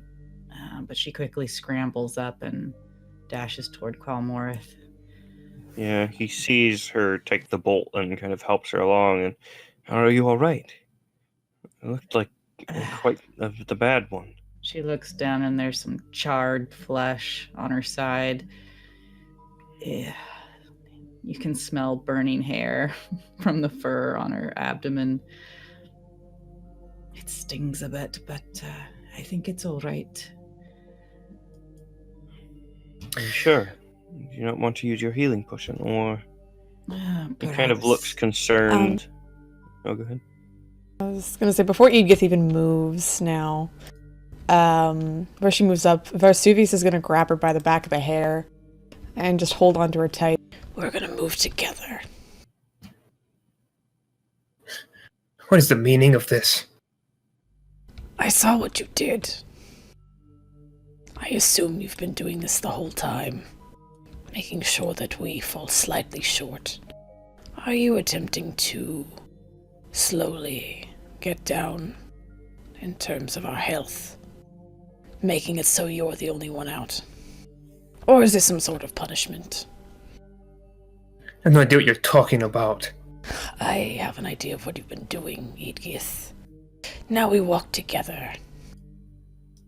And they'll keep a tight hold on the back of her hair as they make their way through this sea of charges. Roll me dex or perception.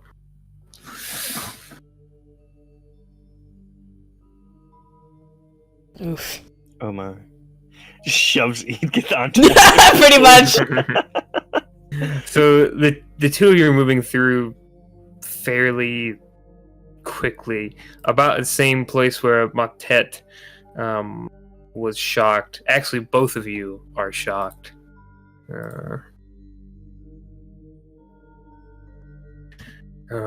As a bolt comes across, it just kind of cleanly nicks the two of you. Not doing too much in terms of substantial amount of damage, but just a bit of a burn as you both clear the crystals. Your hand still having a fistful of Edgith's hair as you come through. Did we hear your conversation with Edgith, or did you try to be quiet about it? Probably not at that point, but Varsuvius is still hanging on to Edgith. And they actually reach down and they're going to attempt to rip the staff away from her. Strength. Ooh, yeah. Qualmore, seeing this, is surprised but presumes that Varsuvius has a good reason. As he pulls out his rapier in surprise when he sees Varsuvius trying to take the staff. Not being able to at the current angle. They're offhand there. So you you attempt to take the staff with your left, and you feel it tug just a bit, as if it's almost going to go through. But then this violent strength seems to come into Edith's hand as she rips the staff back and rips away a chunk of her hair coming out as well, still in your hand. What is the meaning of this? Yes, Moftet says, unslinging her spear, looking at Varsuvius. What is happening? The meaning of this is Edgith, And the gesture to her. has been, I'm assuming, the one who's been slowing us down and making it easier for us to be hit by these bolts of light. Moftet looks confused. How would she be doing this? During the battle, the one a few days ago, when we were facing off against those brigands, I was face to face against one of them, and all of a sudden, their sword was ripped from their hands, almost as if a force did it. I assume it's something to do with you, Edgith, as you seem to do nothing in battle but stand there. You do That would seem... explain things then. The sound of her whispers from behind, and what they were. I know I made that last jump. She turns to Edgith. Drop your staff. This is madness. I'm a blue seer. I know not of any other magics. Ooh, I'm definitely gonna... Lies! Yeah, I'm doing a perception on that. I think we all are.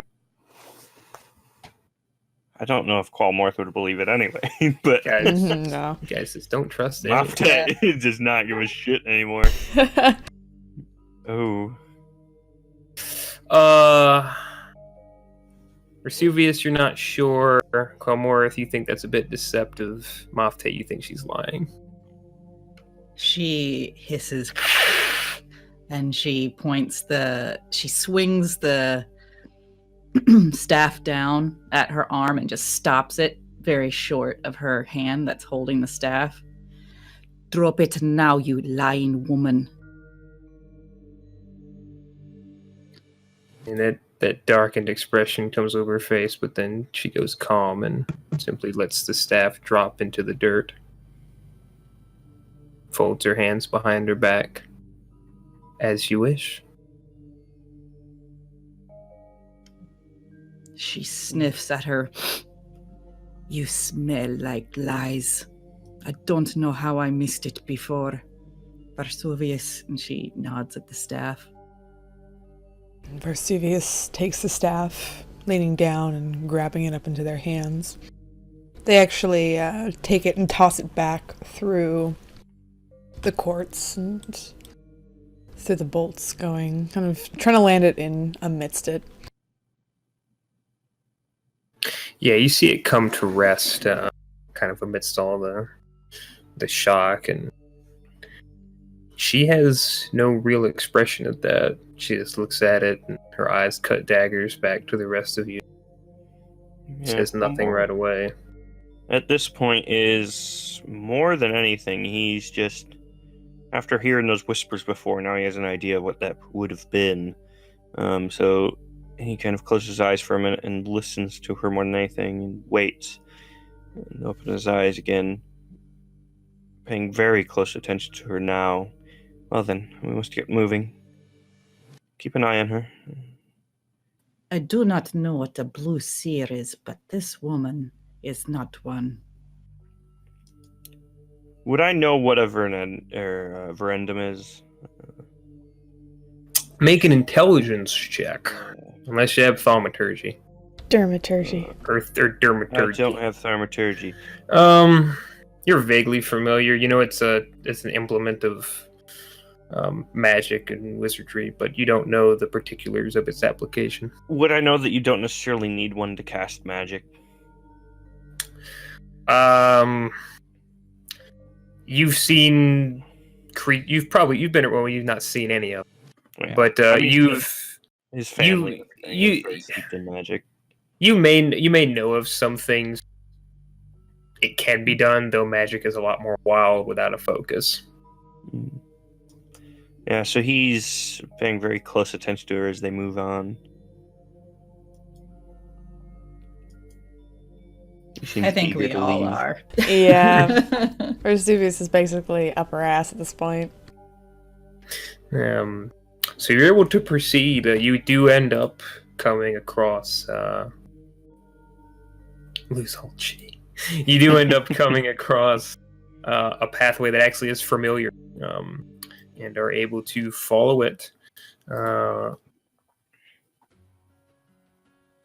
until you arrive back at the entrance of the cave.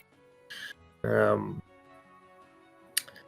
I wouldn't walk out, not without a conversation with these guys. Go ahead. Because Edgith is probably going to order them to attack us.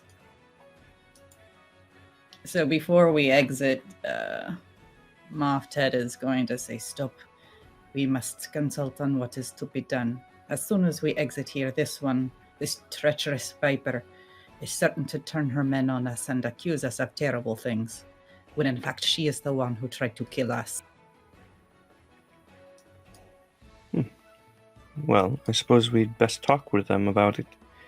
I think that's our safest route. Tell them what has occurred. Tell them perhaps she wishes to betray their king. I do not know.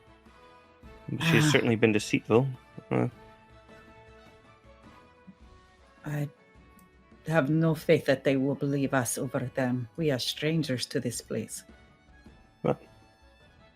And what alternative is there? If we went back through here, is the way back to where the cult was completely blocked from this place?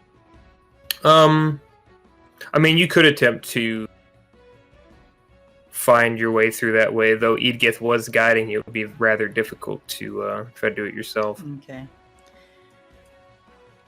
I don't know. I am just a simple warrior, but expect it when we go out. As a matter of fact, Moftet is going to just stand. I will accompany Lady Edgith out.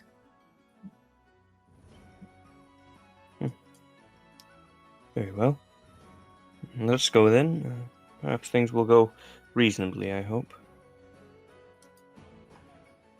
This can all still end peacefully, Lady Edgith.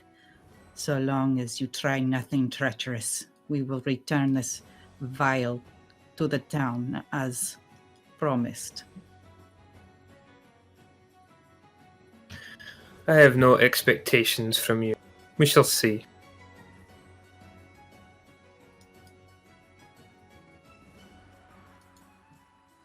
Moftet's gonna drink from her water skin and see if it does any healing on her. Yeah, you feel revitalized, in fact, refreshed, better than you felt in days, probably. You would recover 2 full of that. I should say your water skins all have 2 charges, by the way. Okay. So she would feel like she's back up to full health. She would. All right, so she'll just follow closely behind Lady Edith. I mean, like, really close with her, kind of using her spear as a walking stick. It's fully drawn, but not pointed threateningly. Well, Morris would try and lead the way in this case, looking fairly peaceful and unconcerned with Edgith, given Meftet's guide on her. Kind of quite happily waves on towards the guards when he sees them. Vesuvius will follow out afterwards as well. Hands in their robes and just watching, waiting for the inevitable. Yeah, as you come out, you see the two guards that were there, Deer, and a third man who appears to be in garb similar to them. They're all just kind of gathered around talking. Rogar appeared to be singing some kind of song in their native tongue, difficult for you to decipher. Deer points over his shoulder, returns, look. Oh, you finally returned from your quest. Looks and sees. Ah, Lady Edgith, short your old walking stick, eh? Laughs, walks up the steps. I suppose you all got what you came for. Yes, indeed. Though, I must be honest, I am quite surprised. Tell me honestly, were you ordered to kill us on the way out? Edgith certainly seemed eager to. Eh? And he looks around. Nay! I'm just here doing my work. Well, What do you mean she tried to kill you? Said Edgith, and you see his eyes go wide behind his helmet. I'm not sure her intent, but regardless, she certainly put us into a great deal of peril without need, and caused quite harm if it weren't for the healing potions we were provided. Oh, what did the lady do? Some sort of magic, I presume. She did whisper before as well when we were in combat. Ripped a man's sword away from him without much more than a whisper and emotion. His brow furrows. You always told Lady Edgith was a master of blue magics. Looks to Varsuvius and Martet. The two of you attest to this as well. Truly. Vesuvius nods. I witnessed it in the caves. She made motions. Had my compatriot here, And they'll gesture to Moftet.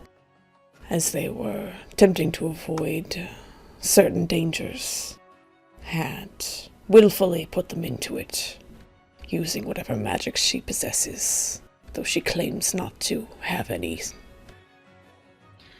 I did not see Lady Edgith do anything, but I felt a strange force pull me back and into danger. I can only assume it was her, and she smells of lies. Yes. But regardless, we are here to return this vial to your town. Yes, in fact, if your job is done here, I would be quite appreciative if you would guide us back. I do not quite know, he kind of looks to Edgith, I do not know her means or her intent, but this vial could do a great deal of help for your people. I just wish to make sure it does head there properly. Aye. This kind of scratches the back of his head. Can nearly believe it. I suppose it's not some big surprise. Lady Edgith, I must say it's a bit of a shock. Of all those who would turn, though, when we really look at it, you are an outsider. Ah! Ooh. Steps on. Qualmarth is also kind of listening to this guy and watching his demeanor, if he seems genuine. Yeah, go ahead and roll perception. He seems very genuine. He seems actually surprised, and you actually haven't sensed any kind of deception from him at all. Yeah. He looks at her and... we were assigned to guard her, but I have not a mind to guard a harpy. She tried to go against my king and kind adventurers such as yourself. Ah, what a wench. Go ahead and actually take out some rope and I'll bind her. Bordir, help me. And Bordir will come up and they'll actually bind her and take her by the shoulder. Well, I suppose that means I'm in charge. Well, congratulations on the promotion, I suppose. I'm sure there's a finer way of doing it. And Edith just says nothing right now. She just kind of looks defeated. Right. Well, we're going to go ahead and pack up and get moving soon. Go. Deposit her here for a moment. Grab her and move her away as this third man begins to pack, and Rogar yells over his shoulder, "Oh! By the way, that's Sigvar!" Points over at the guy. He just offers a wave. Komarth gives a nod and a wave and a smile, and seems quite happy to meet the man.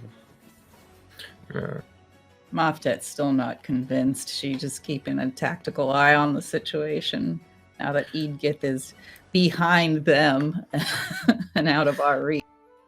Yeah, and so they're going about to tie on the rest of the way, and everything seems to be just calm. Wind's blowing through you, so you're maybe feeling good to be out of that cave and back into some fresh air. Yeah, we can see now, right? You see outside of the cave and the Yeah. sun. And you can Daytime, see. or- And Yeah, you can exactly. see. Is it day or night? It is actually midday. It seems the sun is high in the sky. Komarth looks out at the sun and kind of just takes the moment to marvel over the scene before him. And as they're taking her here and getting her tied up, I want everybody to make perception checks. Oh no. Absolutely. Listen? No, this is a vision thing. Okay. Oh my. How rude.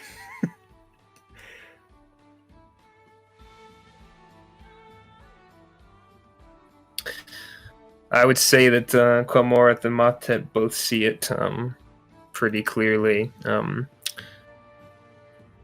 of the water, you see this small bit of mist at first rising, and then this massive wave of mist shoots from the waters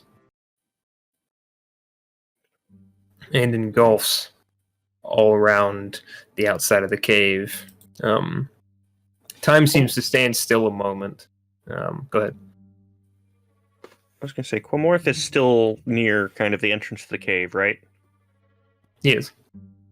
He dashes to one of the nearest walls as the mist starts to erupt out, and he holds the vial ready to smash it against the wall if need be.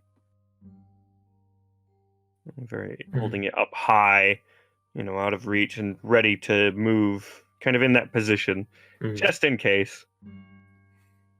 Yeah, you see, as the guards will stand there, they stop tying her bindings, Rogar and Bordir, and they are stone still for a moment. And she has her back turned to you. The others, they all turn, slowly drawing steel, just standing there, not moving right away. They say nothing as they turn to look at all of you. Yeah, have we seen her do anything that looked like it was spellcasting? We've heard not it. directly. Well, As Quamora said, he heard her doing whispering and. No, I mean right now. Like, I've been watching her the whole time. No. You have seen her. You have not seen anything at all. Her hands have been behind her back, but she does turn and look at you all now with this very wicked smile on her face. I believe we should revisit the terms of our negotiation. All right, Moftet's jumping over there to attack her. She doesn't let people monologue. But we need to talk. We had this talk. No kidding. Initiative. Dun, dun, dun. Oh no. War cry. Quamarith begins to sing. Meh. Oh my. Everybody gets a +1. Yep, even with a +1. Well, this Slow is a AF. change of pace from the last fight. Swing and a missed. Oh my! Are all the fives here? Quamarith won't hurt his friends.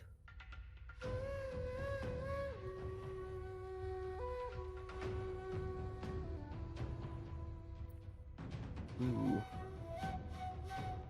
Actually, Hey. Everyone rolls low.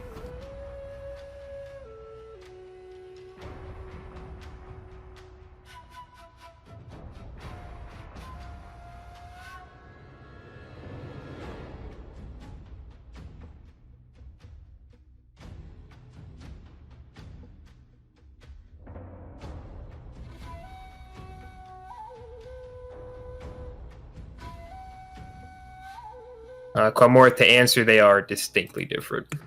oh shame. So I gave a bit of a bump for a surprise round from someone. But as you're all readying, let me go ahead and make sure initiative's all square. Yes. All right. As you're all readying, they rolled low, but they are going to go first for the surprise.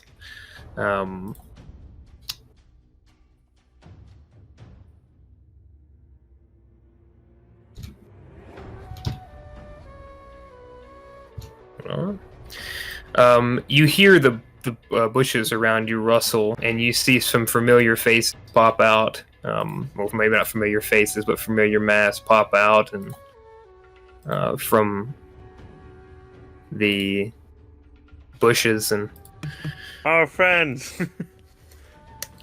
the beast is here. Protect the vial bearers. And you see them all draw steel knives. My boys! It is all her. They seem to be under a spell. Take out the witch. They seem to just rush in, not paying heed, perhaps. Yeah, I mean, that makes sense. So they all rush in, moving with great speed, but they do not appear well armed. Just knives in their hands. As they will all make simple heavy attacks.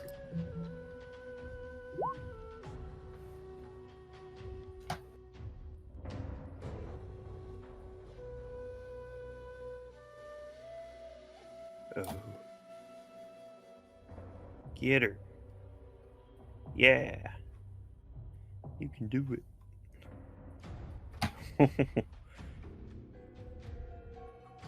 Do it. Damn. Jesus. They are legit. They pay no heed, and they just knife these They guys got the to jump death. on them. That's what it is. CC Eid gives Sigvar and Rogar are all stabbed by these cult members. Oh my god, I just realized I have a emergency light, so now I'm taking the batteries out. Everything is okay. My mouse isn't dead. Yeah. Holy shit, these Wow, guys. they aren't messing around.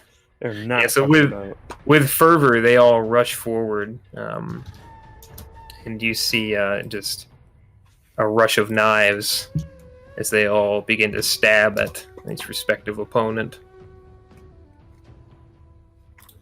Maftet. All right, I'm not going to jump. I'm just going to move. I've got plenty of movement. So, I'm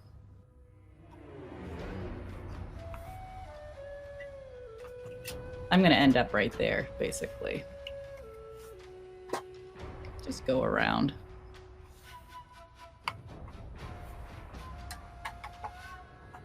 Uh-oh. My mouse might be screwed. Oh no. And I am going to do a combo attack on Lady Edith with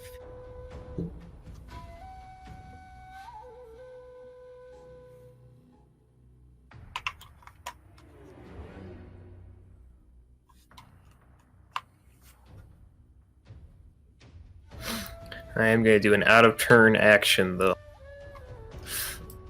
So okay. you may have to roll something else. So as you're 12. 12, okay. So as you're rushing, Actually, I'm sorry, 13. as you're rushing Lady Edith, as you turn that corner or make that move around the cultists and warrior fighting, there is a second Lady Edith that appears between Bordir and Rogar. Oh, okay. In that case, I'd do a hack. Okay, go ahead. So we can use the same, attack roll, but that's what it would have been. All right. So 13. Okay.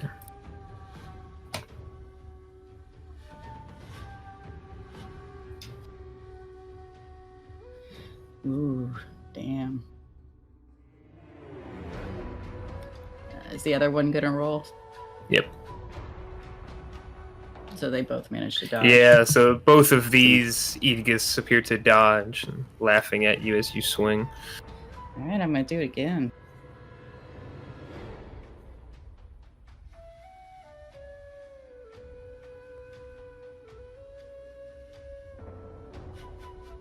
Damn, what is going on there? Oh, shoot. Yeah, hit is the trickiest thing. Because it's so much more open compared to some of the other rolls. Ooh. Oh, I'm sorry. I Oh. did. Mine was a 9.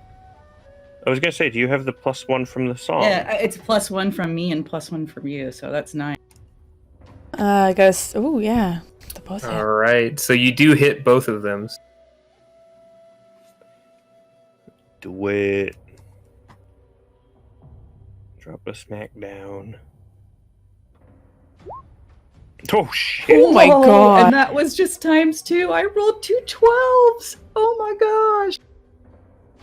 Oh, my. Ooh. Moment of Goodness. truth. So Edgith is knocked to the ground, the real one, as you see her go falling back. The other Edgith disappearing into the air. Well, I have one more frenzy that I can do, so I'm just going to do one more attack.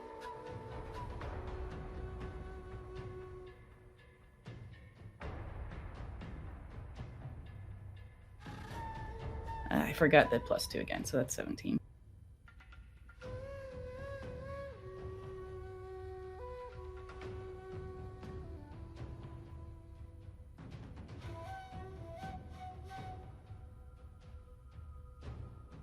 So she dodges that one. You go for this strike, and she narrowly dodges it as the Lajatang hits against the ground. Varsuvius. So Varsuvius, carefully avoiding all of these others, is gonna run all the way around and get beside this one here to do a 3 combo attack on Edgith as she's on the ground. I'm gonna do both. Ooh. No reason There not. is going to be Tidal an wave. out of turn action as you're trying to round Sigvar. He does shoot a leg out to try to trip you. Oh, no. Alright. It looks rather forced. It does not appear to be a natural movement. It's almost as if his leg was being pulled in your direction. Do you have a +1 to defense too from the song? Or is it just I think attack? so. I think it's The +1. song is, it's +1 defense from the song, yeah. Ooh. And you get another +1 to attack. Okay. Oh, perfect. Mhm. My goodness. Oh, no. All right. Let me see. So is this a trip? It is just a trip, so we could do something like a strength versus your dex to stay up. His strength versus your dex. Otherwise, it would knock you to the ground. You can do it. Oh no. Hey. He throws a boot, and it does connect, but it simply damages you as opposed to knocking you to the ground. Do the wave. Yes. Is 4 damage? Yeah, this is 4. Yeah, Varsuvius doesn't even break stride. Doesn't even scratch them. They don't seem hurt at all by this boot coming out of nowhere. And Varsuvius is going to attempt to tidal wave RKO Edgith straight out of nowhere. Just suplex her. Please. Before that, I'm going to spend... This ability and actions.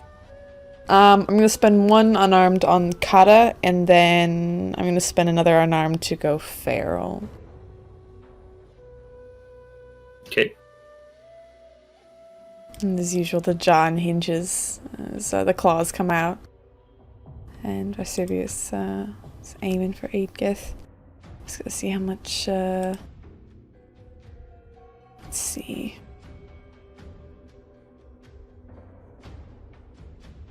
Okay.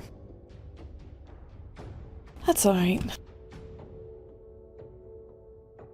Okay, so it's just a +1 attack. And I spent 2, but I have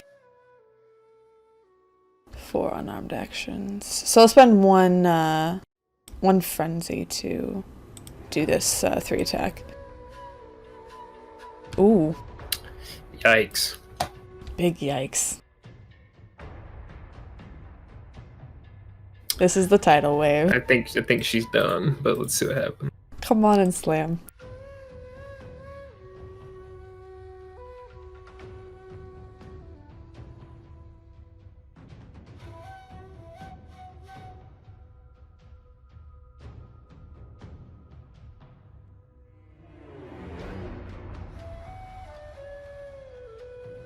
All right, describe the slam. So Varsuvius immediately tumbling out of the kick coming towards them, rolling up, and as they do, jaw hinging and snarls come out, as do the claws, and Varsuvius just tears into Edgith's back and just picks her up over their head and throws them, let's see, probably 5 feet about this way, just over the head of the cultist, and just throws them right near the water.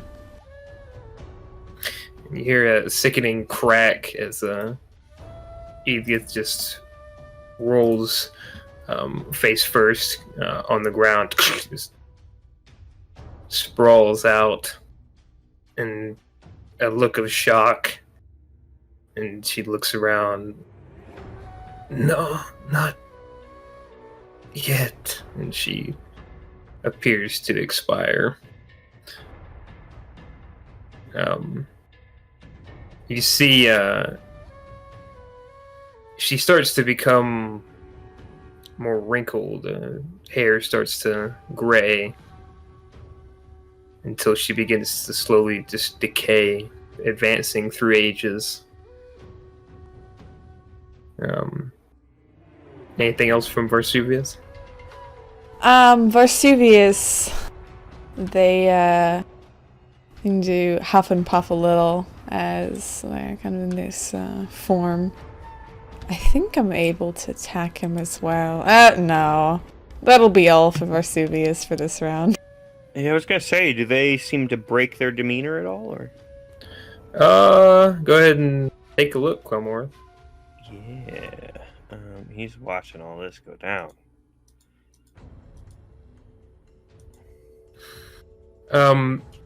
They do seem like they're shaking their heads, like blinking, but then they see men attacking them with knives, and they continue to fight. Try to talk them out of it. Yeah, Use some Colmorith. talking skill. Yeah, Qualmorith shouts out Stop! And, tries to gather the attention of all before him, kind of holding the vial up a bit still. Do you have leadership? I don't have leadership, I have ball charisma. Charisma it is. My boy, this is your moment. It's not the worst, though. Willpowers. Let's see if they want to keep fighting or if they want to listen. Hey, listen.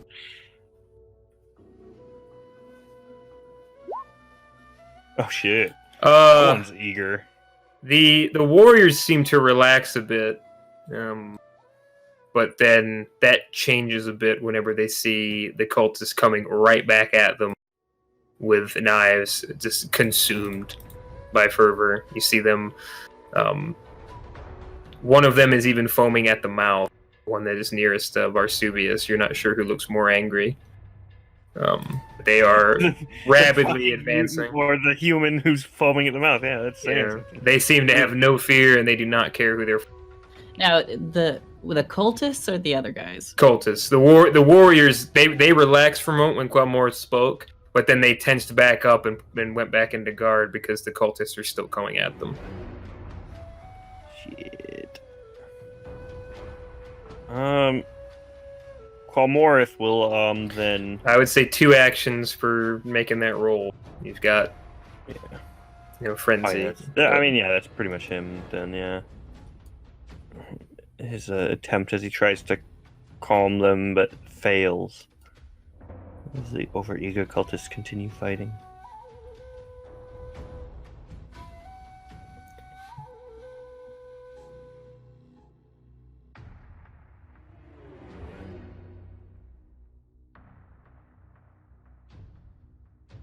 So, Rogar and the Warriors are actually going to fall into a defensive stance more. Just trying to bat these ones off. So they'll fall into defensive stance and just roll 2d20 for defense the next turns if they're attacked again. The cult is going to go. They went first, so they're going to go last, following up because they had a surprise round. It's back to Muftet. Moftet is going to resling her spear on her back and just move forward and try to force this cultist off. Just kind of use unarmed attacks to force him back.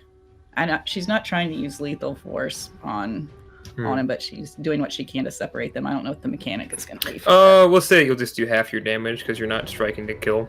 Okay. So just roll it and we can just eyeball it. Problem is she's too good. I don't want to kill him on accident. Yeah. I'll keep it to quick attack so that I can stop if it gets too much for them. Here comes an explosion.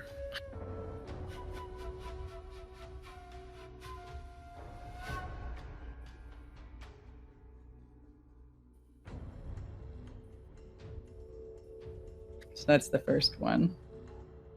Is he still good? You rock him and he gets knocked to the ground. I'll say, stay down. The battle is over. The witch is dead.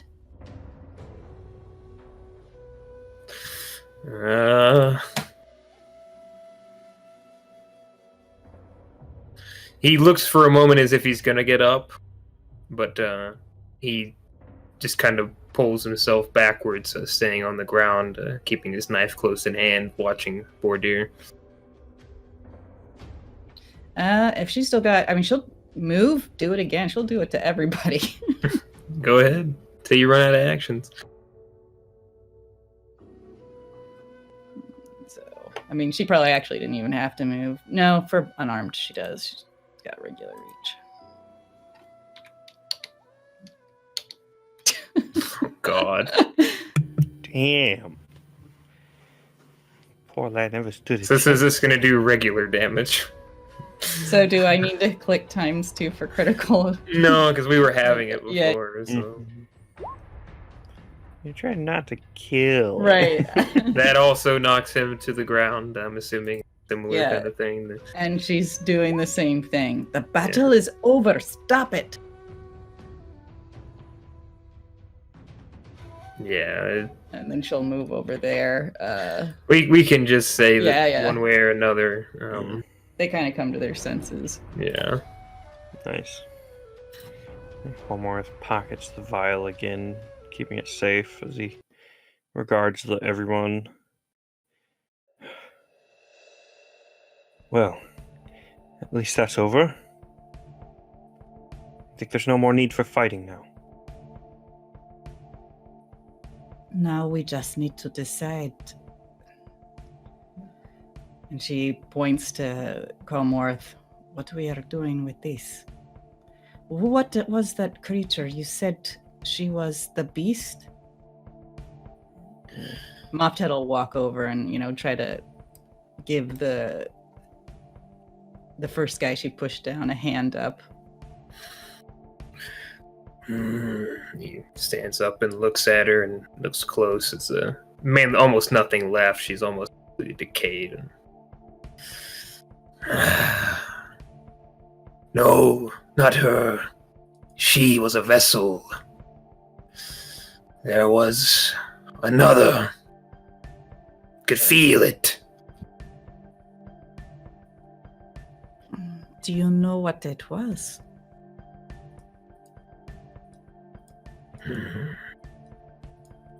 No, I do not know.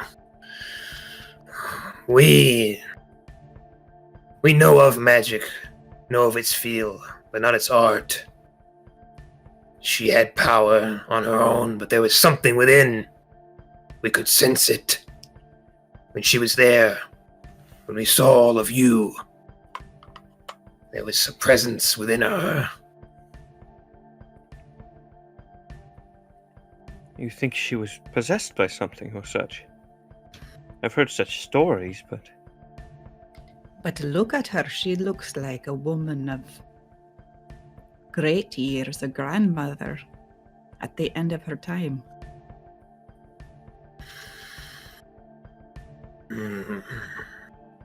Perhaps it extended her life. We have heard of such pacts before. None that should be made between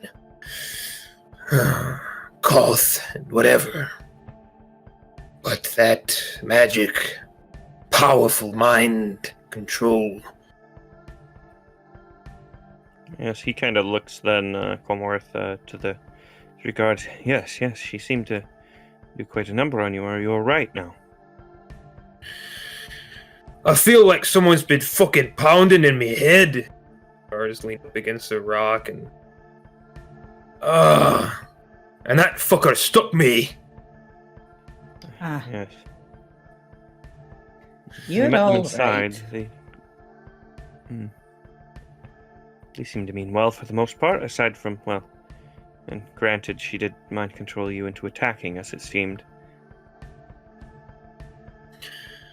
She did, and he looks around. All I remember was opening my eyes and Well, I do know that you drew your weapon and turned against us, but luckily she was dispatched quite swiftly before you did much harm. Thank goodness we were able to stop them before they did much to you. They would have done nothing else to us. But looks over at he spits on the ground and looks over at Edith's decayed form. I don't remember nothing. Just a voice. Strange. Well, if what they say was true, then something was within her. Controlling her even, maybe. It's a shame. Unless, like they said, it was some sort of pact and she did it willingly. Regardless, it's good to have her done with. I don't have the mind for... Himself up on his axe. Looks around, double checks the cultists again. Well, this is going to be one hell of a thing to report. Yes, indeed. But at least we'll be able to go back safely now, without the concern of her and her magics. And he then kind of turns to the cultists. And what do all of you plan on doing? Will you stay here? And, the cultists look at the cave. And, this has always been our home. We'll not leave it now just because the treasure's been taken by one who is worthy. Those who are worthy. Gormlord kind of looks curiously at that. It's almost a sad thing to see it leave this place, where it has dwelt for so long. Do you know any more of what it could do? What were you going to say? Who was about to speak otherwise? Yeah, just go ahead. Oh, sorry. The cultists kind of look around between each other. That vial. We could return this part of Theed to what it once was. A nation of legend. How many of you are here in this area? The one who's been speaking squints at you and looks at the soldiers. Many fewer than the nation that surrounds you, I suspect. If we were to leave the vial with you, you would be under constant attack by those in an attempt to retrieve it from you. It would bring you no peace. But perhaps, if you come and represent your people as willing help in returning the vial, some sort of favor can be arranged with the magistrate or the king, some measure of independence given to your people and help when they need it. I know that a nation under war needs only allies at their back. And perhaps there is some way that we can heal this rift. If Antikralians come through this area, you could be a first warning system, and all around here could benefit from the magic of that vial. The cultist sighs.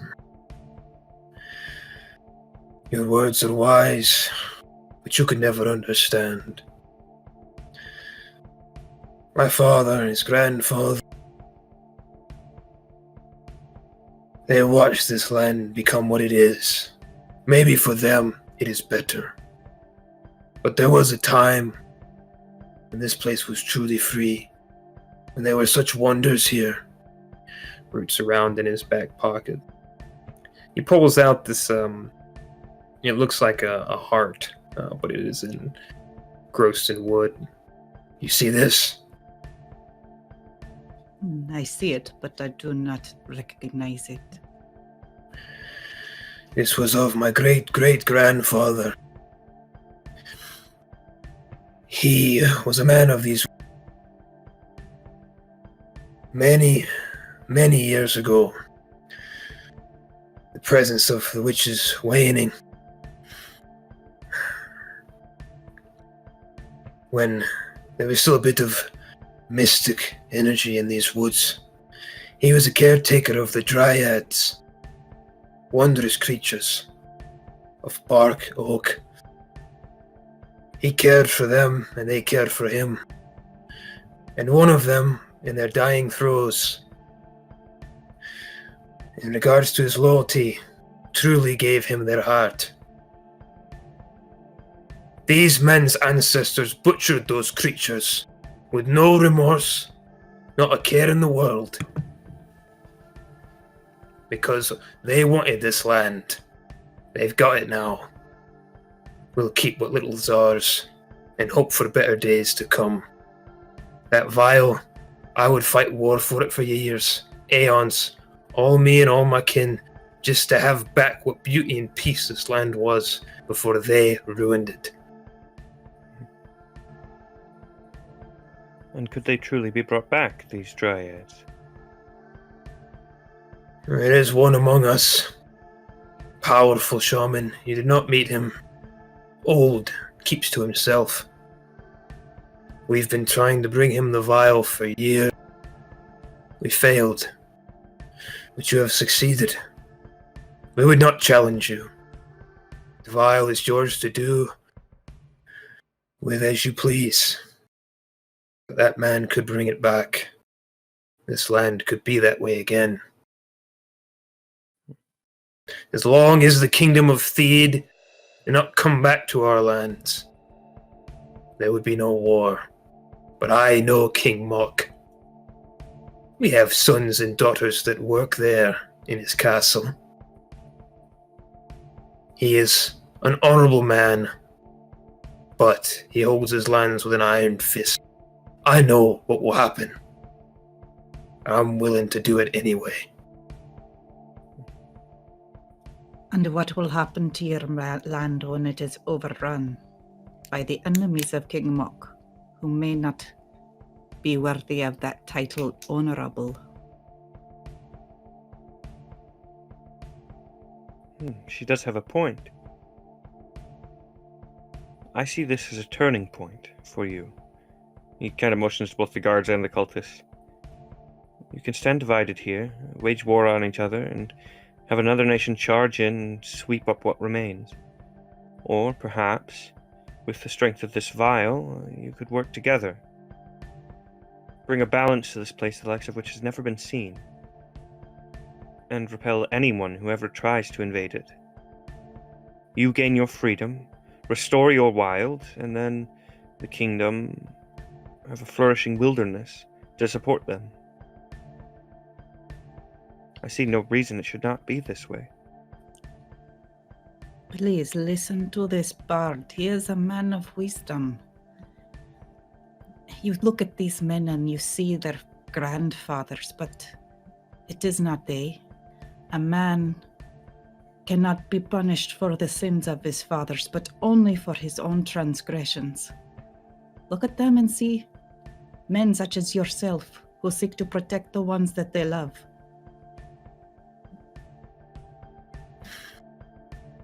Rogar actually speaks up from behind Comorth. Hold on a moment. It all sounds nice and flowery, but I'm not planning on working with fucking cultists. So, these bastards have been grabbing men off the roads for years, I'd wager. My own cousin disappeared out around these parts. Perhaps they have. Perhaps they've killed many. And it seems though the plight has been a long-waged war of attrition. For generations. I do not doubt that they've done wrong to you and your people. And neither do I doubt that your ancestors probably did wrong by them. But we cannot truly say. What I can say is that in the future, if you were to do this properly, you can never have to worry about that again. This is your chance. Otherwise, the hatred remains. They survive, and they continue doing the same thing. Taking people, or worse.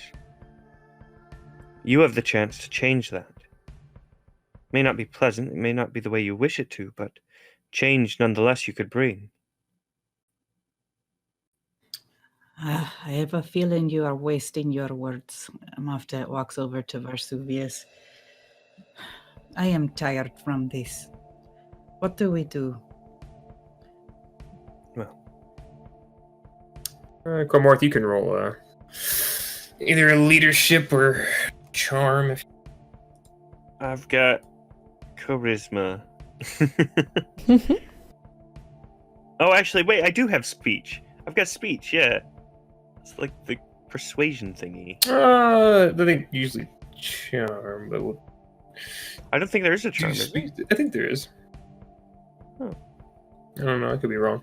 Go ahead and roll speech. Yay. We'll see how eloquent your words are. Speech boy. This is probably closer to negotiation, but Yeah.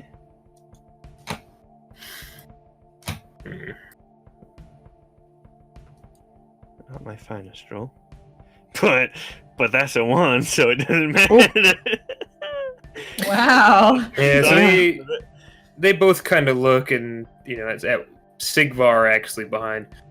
If it's a war of attrition, who do you think's going to win? And Rogar looks at him for a minute and he considers it for a moment, or everybody tenses up a bit at those words, but Rogar shakes his head. Maybe the elf is right. It's over.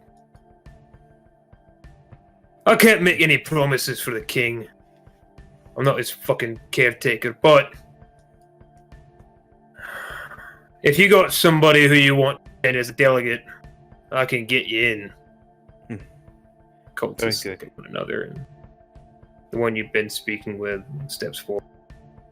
I would go meet King Mark. Wonderful.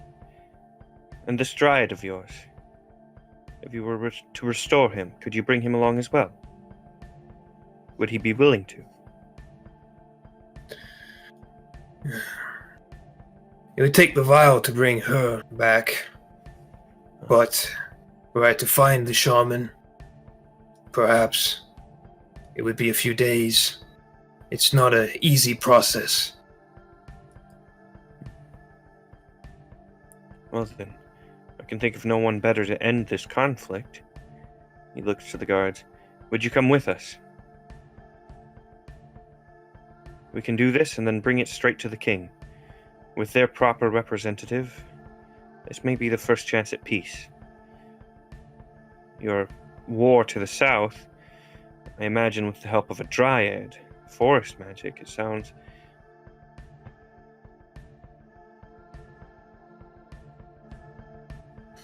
Never thought I'd be trying to fight alongside. Looks around. Well, many of them here to fight alongside you, it seems.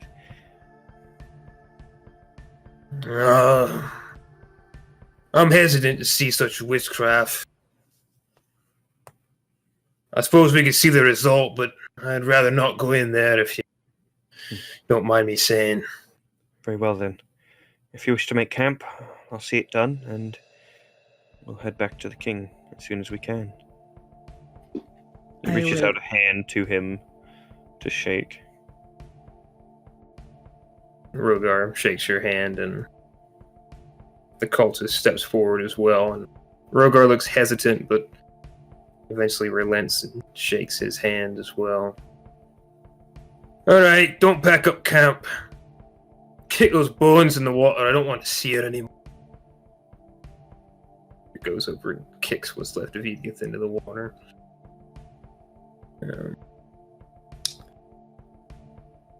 All right. So we're coming up on the end. What closing remarks, RP, do we have for one another? And we'll do a write-up with some input for a proper end to the arc officially. Yeah, with everything kind of calm as they disperse, and Cormorth gets ready to head in to heal this dryad with them, I presume. He heads to the other two. Well, that was far more than I expected when I took this contract, to be honest. Indeed. I think we earned our pay and then some. Well, if nothing else, we might be heroes. We'll see. You will have songs to sing from this. Yes, Oh. Qualamurad. So many. I set out to find the greatest of stories, and well, not in my wildest dreams would I have imagined something like this. I will accompany you into the forest and keep you safe. And after this is done, well, I do not know where I am going from here. Perhaps I will see where the wind is taking you both. I certainly wouldn't mind a travel mate. It would make things far easier once my sight's gone. Your sight is... What do you mean? It was healed. He shakes his head. For now. It seems it will only last for a time, but...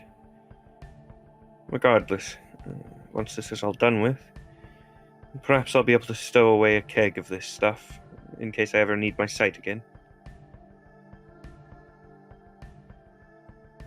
And you, Varsuvius, what is your plans? Well, as always, I go where the Maker tells me to go. He guided me here. It seems that all three of us were needed. And now we have made hopefully an important movement and decision. Or at least helped it along the way for this kingdom. Yeah. I do hope for the better. And I will... Beginning of a new era, perhaps.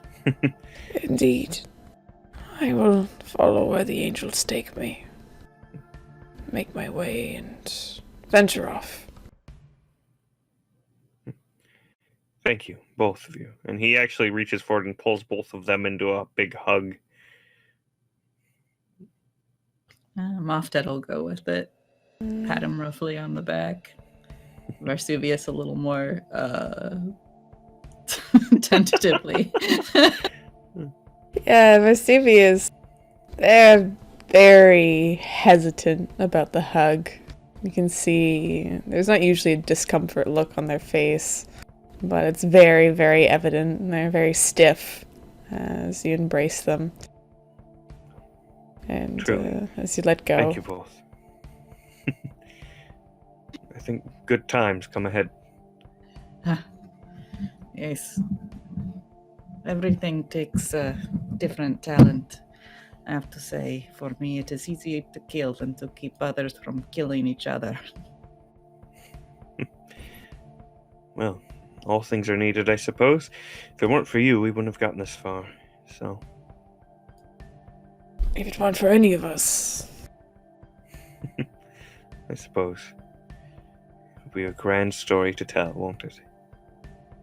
Indeed.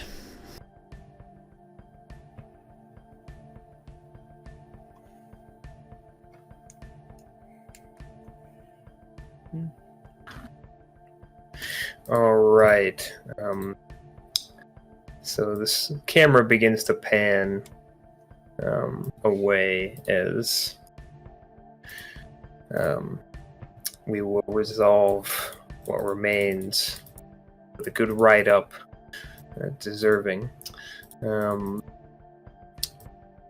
the screen does not fade to black right away. The camera pans some distance away, far off, abandoned town, broken down, shattered.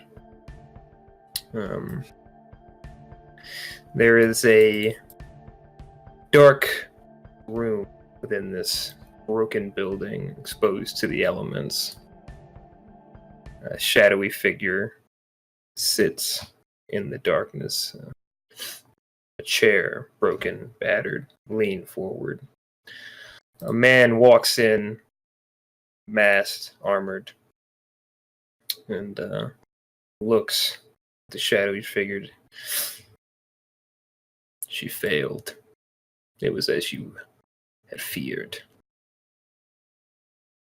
Of course she did.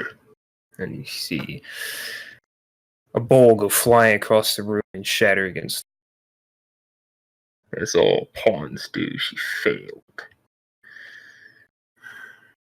What of the ones she hired? All of them alive. The one you want in particular. Good. At least there's something to be gained from this.